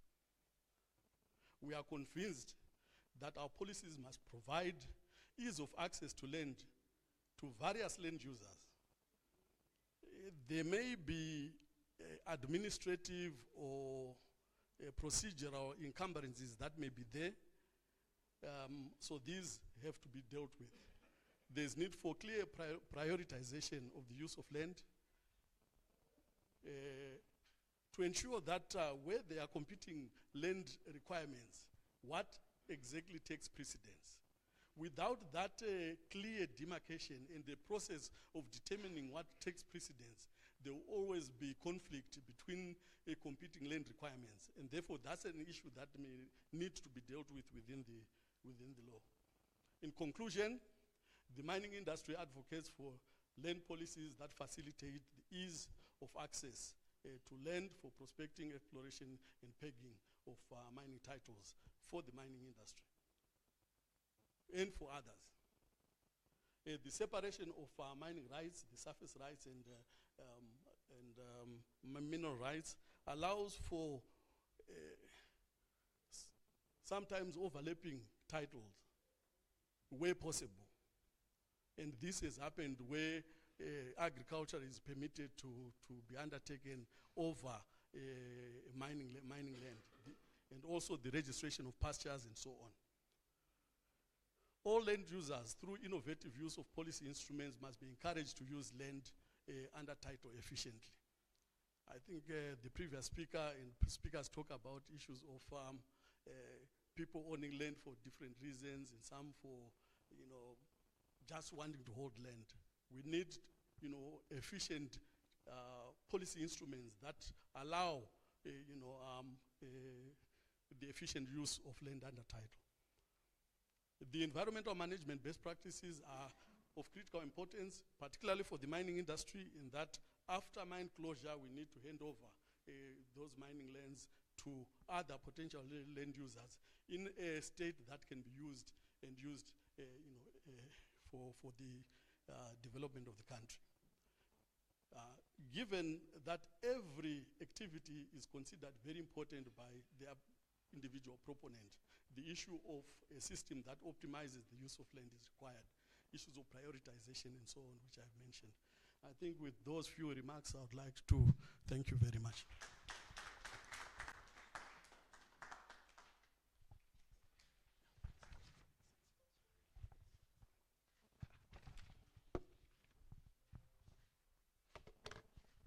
Thank you very much, Chamber of Mines of Zimbabwe. We need a land policy which speaks to both mining and agriculture. Our next, just before the next speaker, we have a paper which is going to be circulating pertaining to groups. We have 6 groups. And we have, some people have expressed the groups they want to be in when they were registering, but some have not. So as that paper circulates, and please let it move very fast because we want this paper to be done before lunch so that we know which groups you are interested to. So when it gets to you, make sure that you complete it fast. And I think it will start from here going backward. And these groups are so important because this is another opportunity to interrogate issues. So try to join a group which will be most productive and which you think you would contribute your best. As we said from the beginning, we want as much from all of us in the room as possible so that at the end we can have a very comprehensive we can have very comprehensive recommendations. At this moment, we are going to invite a representative of the Law Society of Zimbabwe, Mr. Mishi. I think some of you know him. He's a renowned and an accomplished lawyer. He has done some of the pioneering work in terms of formulation of legal instruments to do with the law in this country. And Mr. Mishi, we are very glad and privileged to have you this afternoon. Thank you very much, Dr. Mtema, and thank you for the invitation. I'm particularly gratified that maybe for the last time, the things that we've been talking about over a long period of time may be coming to fruition. I've been one of those voices crying in the wilderness to say we can do something about the land. It's very good that we have taken our land, but what do we do next? Can we leverage the fact that we have the land for economic development? I was not given a topic, I framed a topic. Let me say this is a presentation which I've made several times. I picked it up from the shelf yesterday and dusted it up, and I'm going to repeat it for the purposes, for the sake of making sure that it joins this noble cause of presenting a position on our views on land tenure. What am I supposed to do with this? Press it. Okay. Yeah? Oh, okay. Thank you. Right.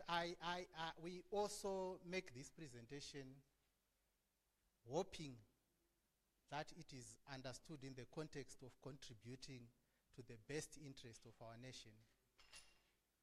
We want our nation to prosper. We want our country to develop.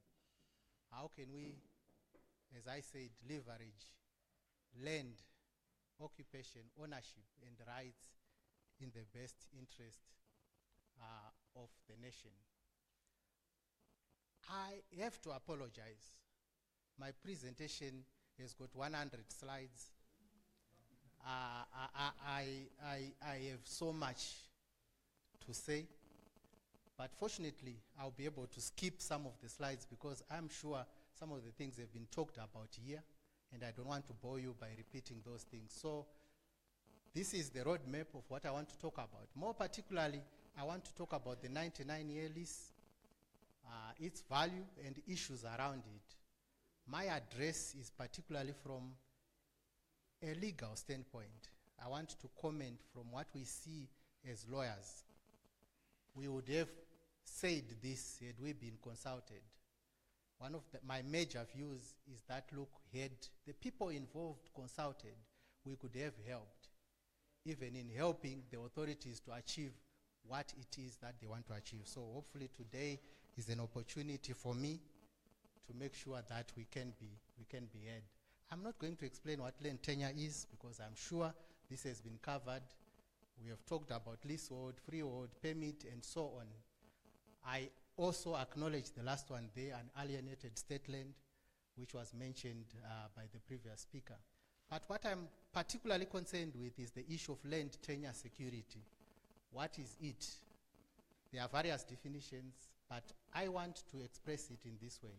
This is the right of individuals and groups of people to effective protection by their government against forcible evictions, the right to remain on one's land and make use of and profit from that land as desired. I hope in formulating policy, we are not just saying people must get on the land, but that they must be able to use it for profit and for the development of our country. I believe, and I think some of you agree with me, that security of tenure provides a foundation for economic development. It's in various ways. Even the authorities themselves must benefit from the fees and taxes that come from a position of security of tenure. The occupier's tenure must be secure. He or she must have property rights. And these include that right to exclude others from his land and to invoke the force of law. I must be able to make sure that whoever comes on my land outside the provisions of the law can be evicted. I must have that security. There must be a guarantee by the state of my rights to that land. I will not deal with new approaches to land tenure. I will let someone called Ian Skunis to deal with that, because I disagree with him on some of the aspects. But let me talk about property rights. These relate to legal rights to a particular property.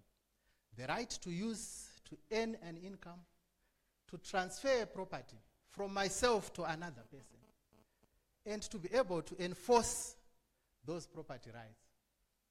Ladies and gentlemen, property rights are human rights.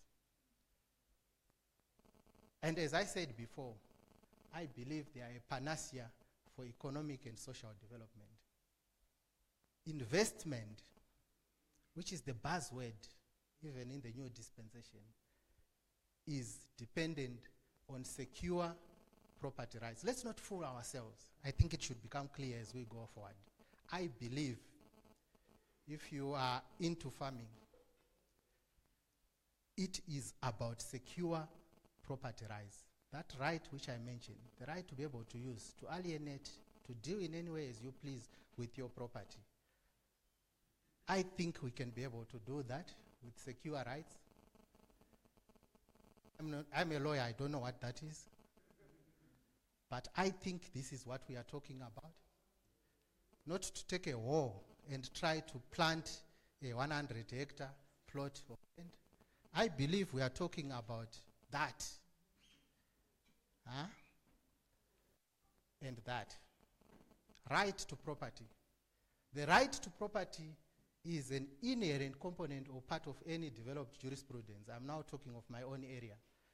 This right has implications in the social, legal, and economic well-being of any group of people. The right to property and its protection in Zimbabwe, historically, someone said here, it has been an emotive issue.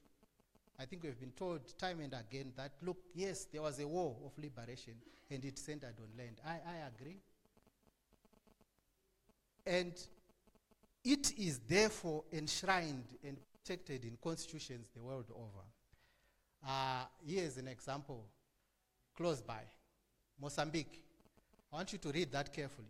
The state shall recognize and guarantee the right of ownership of property. The state is the people that are above all of us. Expropriation may take place only for reasons of public necessity, utility, or interest as defined in terms of the law and subject to payment of fair compensation. This is the conventional property right, which you find in modern society. Look at the key issues in that provision of the Mozambican constitution. It's a right which can only be taken for public purposes, public reasons. And it must be lawful. Lawful means there must be recourse to the courts to adjudicate upon that. And there must be provision for compensation. You cannot arbitrarily take someone's property rights without compensation. Right. Look at the Namibian constitution. Again, the keywords are there. If you look closely, you'll see that the right is there, public, just compensation, and by law. Again, I'll take you to Malawi. Huh? Property, court of law. This is the conventional property rights clause in that constitution. Zambia. Again, the right, law, and act of parliament, compensation. This is the conventional property rights clause which appears in modern nations. South Africa, more clear and straightforward, but I'm not interested in that, Zuma and Ramaphosa. I'm interested in the keywords. Look at the keywords. Law, compensation, for public purposes. Otherwise, you cannot just take away someone's property rights. Even all other countries in this region, the SADC region, have clauses like this in their constitutions, which has those keywords which I've emphasized on. These stem even from international treaties. The African Charter on Human and People's Rights has the same clause, which says, let's have respect for property rights. And it mentions those keywords as well in that provision. Right, let's come closer to home. We have a similar clause, ladies and gentlemen. I want to disabuse yourself of thinking that we don't have such a conventional property clause. We have it, here it is there. But more elaborate. I think we had reason. We wanted to put more words into it. But notice that it has the keywords as well. The right. Public safety. We didn't just say public interest. We wanted to be elaborate.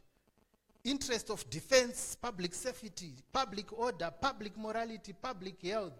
Those are the reasons why we can interfere with your property rights. But I have said it's still the conventional property clause, which respects the right to property. This is contained in Section 71 of the Constitution. Fair and adequate compensation is also encompassed there, and also to apply to a competent court. So, ladies and gentlemen, we have a property clause which protects the right to property. So what is the problem? There, at the bottom there. This is all subject to Section 72. What does Section 72 say? It takes away from property agricultural land. So if land is acquired, is required for public purpose, including resettlement, settlement for agricultural purposes, and all those reasons, the state can acquire just by publication in the Gazette, identifying the land. And please look at subsection 3. No compensation is payable. No person may apply to court. Guys, we are irrelevant. We us lawyers. Don't come to us. Okay? Come and let's drink tea. But no person may apply to court. The acquisition may not be challenged on the ground that it was discriminatory. I see colors here. It doesn't matter who you are. That's what our Constitution is. By the way, the Constitution is the supreme law of any nation. Once it says something, asante sana. And what should happen? The registrar of deeds must simply endorse on that deed that it now belongs to the state. It comes in the Gazette. Here's an example of the Gazette. All those lands listed there are acquired. From the moment it's gazetted like that, it's gone. It's no longer yours. And it is an offense to keep on occupying that land if it has been gazetted. You can actually be arrested. And we have had to represent some people in our society who have been arrested under this. This is Section 72. And What is the reason? It is because I have 30 minutes, by the way. I have 2 slots, so I'll try to move faster. Okay. Yes. Yeah. Confirm. Right. Well, it says in the Constitution, the former colonial master is the one which must compensate. Even the principles guiding the policy on land are subject to Section 72. Please note that urban property is not under the control or the provisions of Section 72. So that doesn't apply to urban land. I wanted to talk about rights in land so that I put into perspective what I want to recommend. Rights in the law of property for us is divided into 2, real and personal rights. Real rights in property are rights which you can exercise against everyone, including ownership. And you can register these in the deeds office. Personal rights, on the other hand, are between me and another person. And you cannot register them in the deeds office unless certain circumstances obtain. Freehold tenure, which we have talked about, for us, the real right of ownership can be registered in the deeds office. Land registration is about registration of the land itself. Because improvements are attached to the land, you cannot separate improvements from the land itself. I want to mention this point because it is critical in my analysis of the 99-year lease. The basis for our registration of land is a diagram. A piece of land that can be registered in the deeds office to be surveyed and a diagram produced for it. Without a diagram, we have no way of defining the piece of land that we need to be registered. And transfer of that right is conveyed through what is called a deed of transfer. These are the title deeds that we have talked about. That deed protects the real right of ownership and applies to both urban and rural land. It also enables us to have, you can subdivide your land, you can also consolidate pieces of land in terms of our law as it is. I won't talk much about leasehold tenure. Those are the legal requirements of a lease. It entitles exclusive use for a limited period of time in consideration of rent. Now, a lease which is more than 10 years must be registered in the deeds office. This is what our law provides. And if it is for more than 25 years, duty must be paid to the state. I'm moving closer to the 99-year lease to explain my points. It must be registered in the deeds office. Not only that you say it must be registered, but it must be registrable.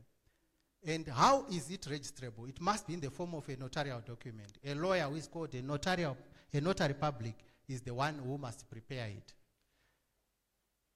And the content of a lease, and this is important, must be such that it is raised in commercial.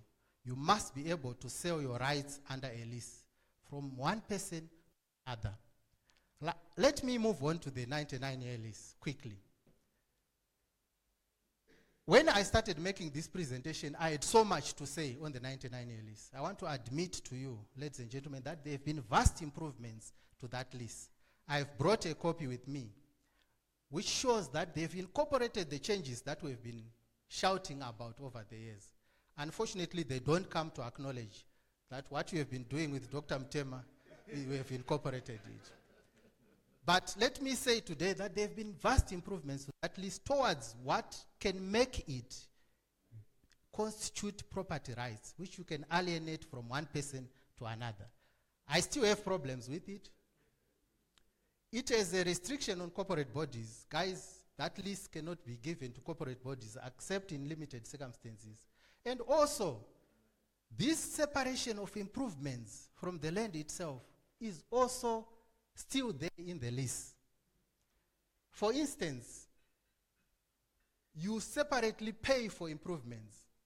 Guys, that is preposterous.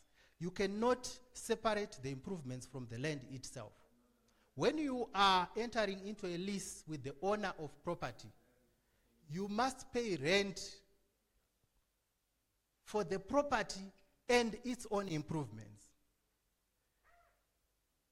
The lease also says that lease is only going to be registered after you have paid for the improvements. And it says you do that in 30 years. So the leases that you are going to be given cannot be registered unless you have paid for the improvements. Now, as I said, ladies and gentlemen, that lease constitutes only when it's registered. That's where the problem is. The lease also says you can take transfer of improvements. By now, ladies and gentlemen, I've taught you enough that you are almost like lawyers. There's no way you can transfer improvements from one person to another because they are fixed to the ground. It's like where we are standing now. The improvement is this building. The land is outside. Can I transfer Sheraton to someone else and register that right in a What word can I use to describe that? It also says you can mortgage the improvements. Guys, how then do you mortgage it separate to the land? I see you are smiling, so you are understanding, so I'll move faster. There are also other clauses in there which I won't talk about. The most important thing is that if you don't abide by certain conditions, all those conditions in the lease can be terminated. Remember, the lessor, the landlord, is the government. So they can terminate it on 30 days' notice. You want to do all those things I showed you a big animal. I showed you pivots. They are called pivots, isn't it? And those things. And you want someone to put 10 million of their money into that land when it can be taken on those 30 days notice and 90 days cancellation. I leave the conclusion to you. Let me rush. Please forgive me. Let me rush through the weaknesses which I think are there in the list. Right? It is assumed that it can be the fact that it says I can be registered is not enough. I think by now you know that. What makes it registered is the way it is structured. The fact that it is a normal lease which grants rights which are known in terms of the law. It doesn't have to say it. It must conform to the legal requirements for registration. It doesn't even say if this person doesn't pay, you take it and you go there. By implication of the law, it must give you that right. The lease seems to say the lessor can take over the rights of the... it says, if there is a default by the lessee, the lender can come and exercise the rights of the lessee. Guys, I know there are financial people here. You are not interested in taking over land and farming. You are interested in making sure people pay back the money. So what does taking over the rights of the lessee do to me as a banker, as a financial institution? Stop it. Oh. That's a banker. They are not interested in that. The collateral must be readily realizable. I wish I had more time. Security. Right. The lessor's right to terminate the lease after giving 90 days renders what is left irrelevant. What about your debt recovery rights? As I said, there have been some improvements, but we still have some way to go. The weakness is that it is not affording full and proper real rights. Way forward. What do I think must be done? I think we must restore land market for agricultural land. We need to ensure security of tenure in agricultural lands. If we are going to go the 99-year lease, Dr. Mtema, route, we must make it properly registrable. Right. And the land must be surveyed so that we can define the piece of land that we are talking about. Right, let me be more controversial. I'll give you some of the comments I have written. Guys, what is the problem in reverting to title in land? Why don't we have freehold title? I know there are concerns by those powers that be. What are these concerns? Maybe, as I have heard, guard against reversal of land reform, ensure Zimbabwe will never be a colony again, any other which you may add. I believe all these concerns can be addressed without compromising on conventional, property rights. and economic development. These are some of the suggestions I have. You can still give title because it's state land. You can give deeds of grant, which are title, to people who are interested in farming, to people who are interested in making land productive. The title deed can have those conditions which make sure that you insist on productivity. It's called a reversionary right. We have heard the words data assumption and recovery in this country. Why are we not doing the same with agricultural land? If a lender has assisted someone to farm, why are we simply not saying, in the event that we have to terminate this lease for whatever reason, the government takes over that debt? Wouldn't that give security or confidence to a creditor? This has been done before. I've quoted it there as the Russian example. I also suggest that you can still give title, but reserve the right of first refusal. If I need to alienate my right, I'll have to go to the state and say, I want to dispose of this land.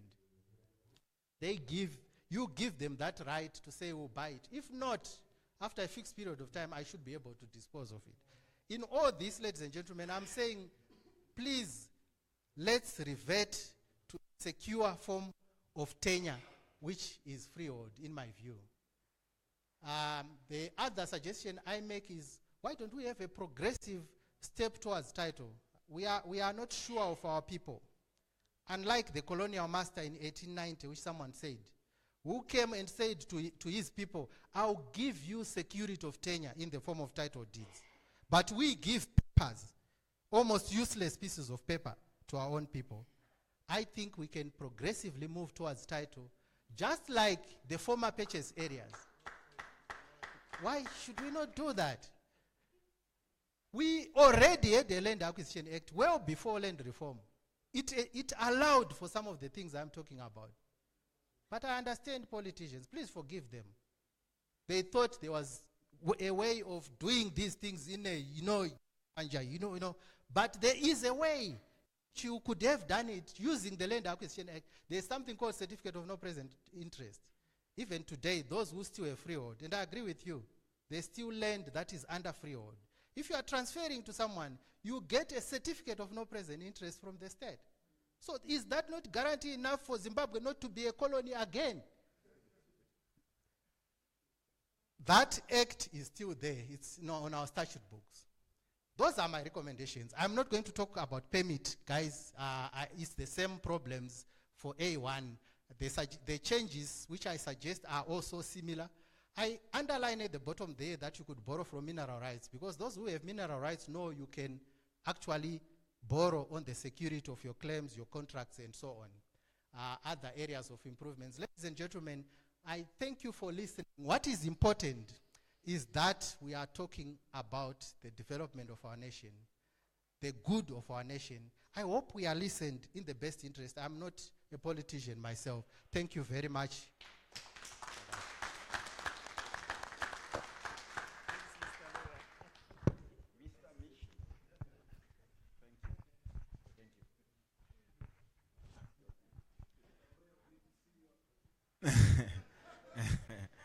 Right, ladies and gentlemen, I mean, in this country, it's renowned for its high literacy and everything.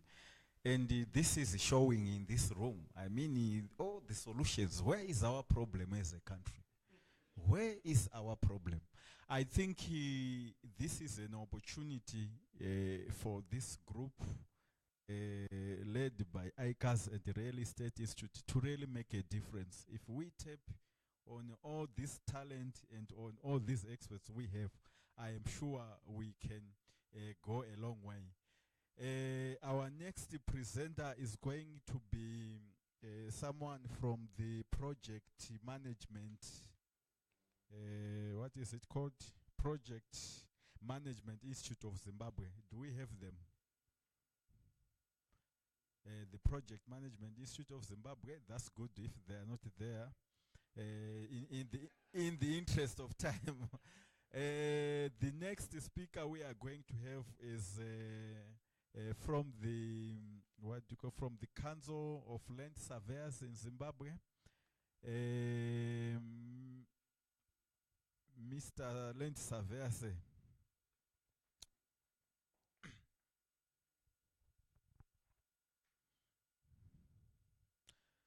Something I have to say about the land surveyor. The first civil servant to be appointed in 1890 was the land surveyor. So I'm sure they are aware of that. And let's hear why they were the first to be appointed. Thank you, Mr. Facilitator. Good afternoon to you all. I stand here to represent the Council of Land Surveyors of Zimbabwe. I'm happy the facilitator has made my job a bit easier by mentioning that the first civil servant was the land surveyor. It is very critical to the issue we are here for. It's about land tenure and land policy. Right, anyway, I'll come back to that. The Council of Land Surveyors is established in terms of the Land Surveyors Act. It's an Act of Parliament, Chapter 2706. The Council is primarily responsible for the regulation and the regulation of the practice of land surveyors in Zimbabwe and their conduct. We also administer that act on behalf of the Minister of Lands. Right. Now, the land surveyors are the implementers, so to say, of any land tenure system in a country. That is why the land surveyor became the first civil servant. The British were very clever when they came in. When they came in with a land surveyor beside them. When they came into Zimbabwe, they came knowing that the issue of land tenure is critical. How are they going to alienate the land and make sure the tenure is secure? That is why the land surveyor was amongst the first guys who were coming into the country. Let me say, when the occupiers came around the 1890s, they quickly established a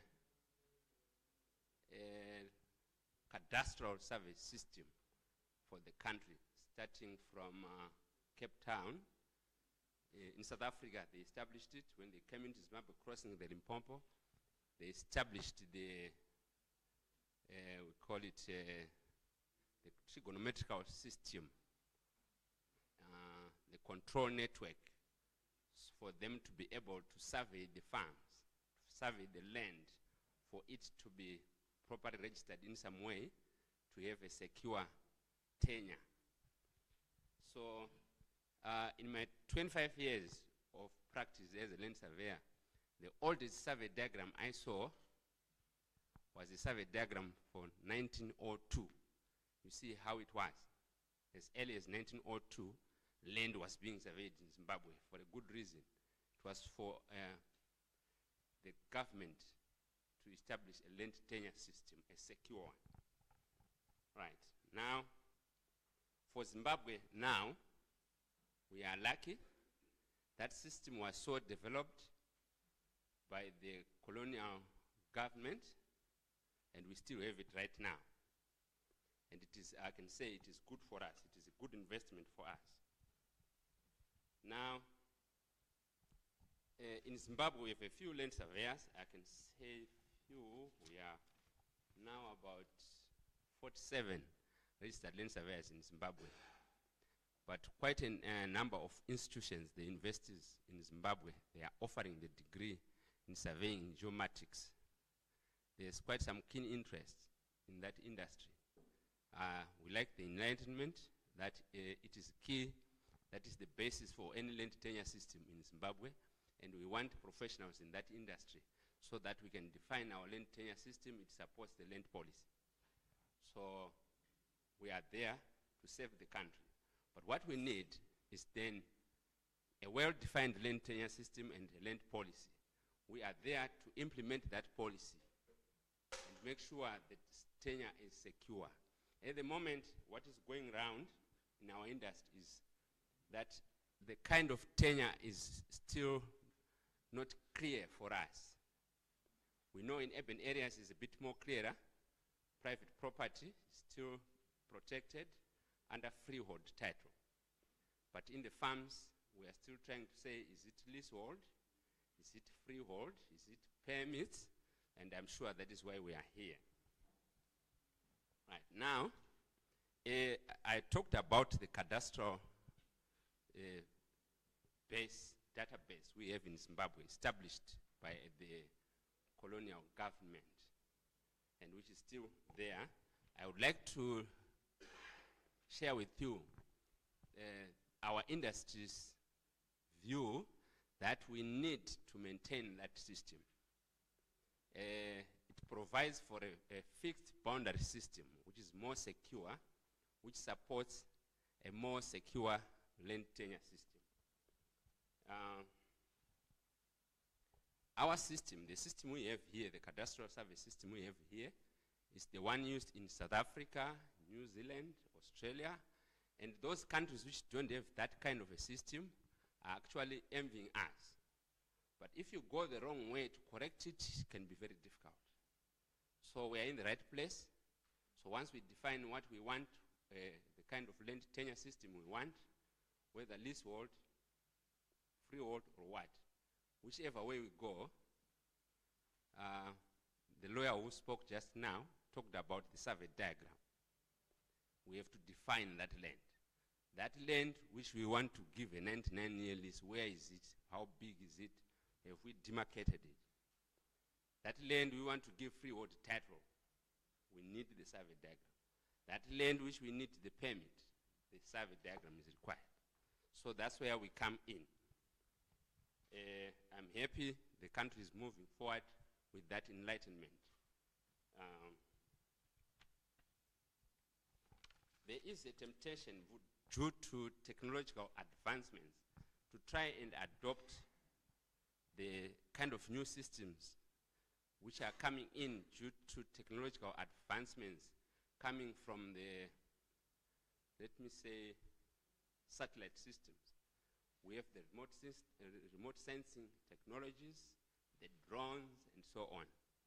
And your handheld GPS, which you can think, you can position your land, you can say, my land, I have coordinates here, here, and here. It could be close to pacing if you use your handheld. We are saying we need to maintain this system that we inherited from the previous government and which we have managed to maintain until probably 2000. Now we are trying to shake and say, where are we going to go? But we still need that cadastral database, which is there, and we need to keep it firm. It will support whatever policy we are going to come up with here. So, currently we are using global navigation systems, the GPS systems. Still, we are going for millimeter accuracy. Even if we are using that, we should not go backwards and try and use boundary systems as in hedges. Some countries are adopting hedges to try and fast track the process. It is not good for us. That is the view of our profession. We need to maintain that millimeter accuracy. A millimeter lost here will mean 10 meters as we reach Bide Bridge. And that attracts a lot of boundary disputes. Was that 10 meters, stretch it over 10 kilometers, it's quite some hectares, eh? So that's what we are saying. Right. We are saying surveying is the basis for any land registration system. So we need to make sure we come up with a system which provides for that survey diagram as the key to our system. Now, the current government, when it moved forward towards trying to subdivide these farms, during the fast-track land reform, it used any kind of, can I say professional, who has an idea of pegging to do the fast track, so to say. Maybe politically there was that achievement in that direction, but at the end of the day, we need those things properly surveyed by registered surveyors, well-trained land surveyors, to make sure we maintain the cadastre. Now, as we go along crafting the policy, we must not forget that we need to come up with a policy position as to how we are going to fund that those surveys to support the land tenure system we are going to establish. If we leave that behind, we realize when we are there that we need the survey diagram. The lawyer wants that diagram, he realizes it's not there, he tries to find the surveyor. And you may have to wait for a few more months or so to get the title. So we need to move together. We have to define that. How do we fund that process? It is very critical, whichever policy we are going to come up with. At the moment, it is unfortunate. We have an unfortunate situation. I'm happy the facilitator said the government says they don't want to come, and so that we are free to say what we want. The government, just about a few months back, they said, no, we have enough surveyors in their fold and they can do it on their own. And they want to give 99 leases countrywide. And we have 4 land surveyors in the government. Now we've added about 3 also. Countrywide, it is not sustainable. We are saying private land surveyors and government surveyors, we are all one in trying to define a land tenure system in Zimbabwe, and the private land surveyors are also critical in building this up. It was a system which was there, which we need. We are all the same people in the same country. So as we discuss that, let's look at ways to fund the surveying processes, whichever policy we are going to come up with. We are very clear that the land in Zimbabwe, agricultural land especially, has been fragmented. There was a 1,000 hectare, it is now 4 or 5 pieces. And we need survey diagrams for each unit. No two ways about that. Whichever land system we are going to use. If you were to ask me personally, I would go for freehold title. Yes, with conditions which were raised by the lawyer. Just simply conditions. A right of first refusal and so on. That protects that notion that Zimbabwe will never be a colony again. We should solve that. I know the facilitator tried to say we should not talk about communal land. I'll request him to allow me to talk about it. It is Zimbabwean land. At one forum I was invited to give some presentation. Zimbabwe Council of Churches, I was asked a very critical question. They have missions scattered around the country for land which was given to them by chiefs and traditional leadership. And they put up expensive infrastructure. Now they are thinking, are we secure here? They also need title. They are saying, we need some kind of security of tenure. That's the mission, for example. Myself, I have my piece of land. What kind of security of tenure do I have? Do I want a road just to come by me and say, go away, the government has come? We want some kind of security of tenure for the communal areas as well, in some way. So we are saying we should not forget that sector. That's where the majority of Zimbabweans are staying. They also need security of tenure in some way. I'm happy the miner, the guy from mining, spoke about something on the conflict between their activities and other land uses. We have met a lot of problems. When we say for housing, for townships which we want to establish, suddenly the layout is approved and somewhere someone comes with a claim. Say, I have a mine claim right there at the center of that layout. What do we do? I think it is a matter for discussion as we craft the policy. We need to be clear what to do about it. And also when they have finished their mining activities, what happens to the land? Does it revert back to the previous owner? I've just touched on a few issues here. As land surveyors, we have many issues to do with land tenure systems. We'll definitely give our written submission to the facilitator on this issue, but we want to put up a paper which represents the views of the industry, which will inform properly the land tenure and land policy in Zimbabwe. I thank you.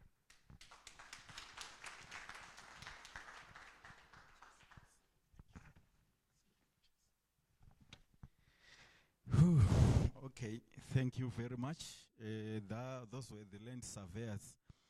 At this time and point, I think he is our last speaker. But just before we break for lunch, a few things to highlight and to emphasize. There's always a temptation that after lunch, many people decide to kind of excuse themselves. But in this particular one, I can see your faces that, you know, we are all energized to keep going. And I kindly requested that we come in the afternoon. These groups that we are going into are quite important. The input or output from the groups as well would add to this, would contribute towards our final report. So we kindly, I have a list here which I'm just quickly going to read out which groups people have volunteered to be.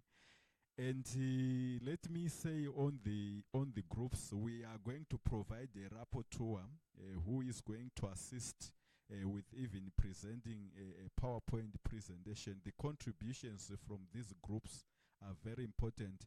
And if possible, in your groups, indicate what you think is a recommendation, is a resolution, or is a suggestion. Make it as clear as possible so that when we come to the phase of drafting our recommendations, our resolutions, this is already done. And any other detail that you can provide in groups, please, let's have that. And let me also hasten to say, we are going to continue to accept, to get detailed written submissions on whatever area you feel you can contribute very strongly. We welcome continued. We shall give the emails, the email to send, and also the where you can call if you want to call. But let's, beyond this 2-day workshop, continue to think of whatever we can contribute. So on the groups, the first group is the land tenure and the land administration group 1. Some of the people in this group, if anyone after I've read everyone is not in a group, they can go to the lady by the corner to just register with them, whichever group they have. The first group is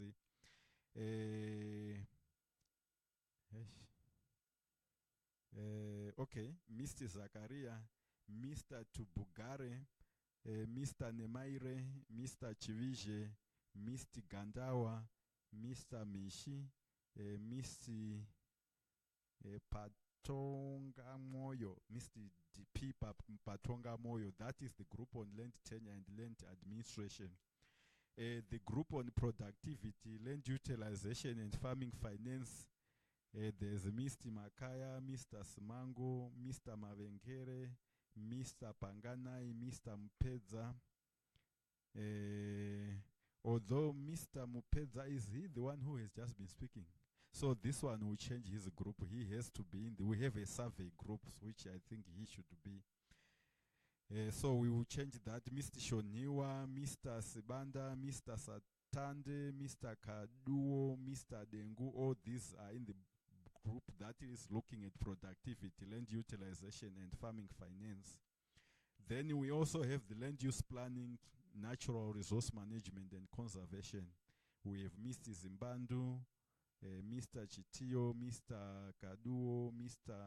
P. Ashton, Mr. Dowe, Mr. Mapanda, Mr. Mutomba, Mr. D. Colette, Mr. Hungwe, Mr. Dziwa, and Mr. Ayok. That is the land use and natural resource management and conservation. Compensation group, we have Mr. Musara, Mr. Zano, Mr. Nyagamu, Mr. Gabe, Mr. Shuro, Mr. Munda, Mr. Musira, Mr. Maposa, Mr. Is it P. Ashton, and Mr. Nchewe. It's not very clear. That's the land compensation. Then the land dispute and resolution group.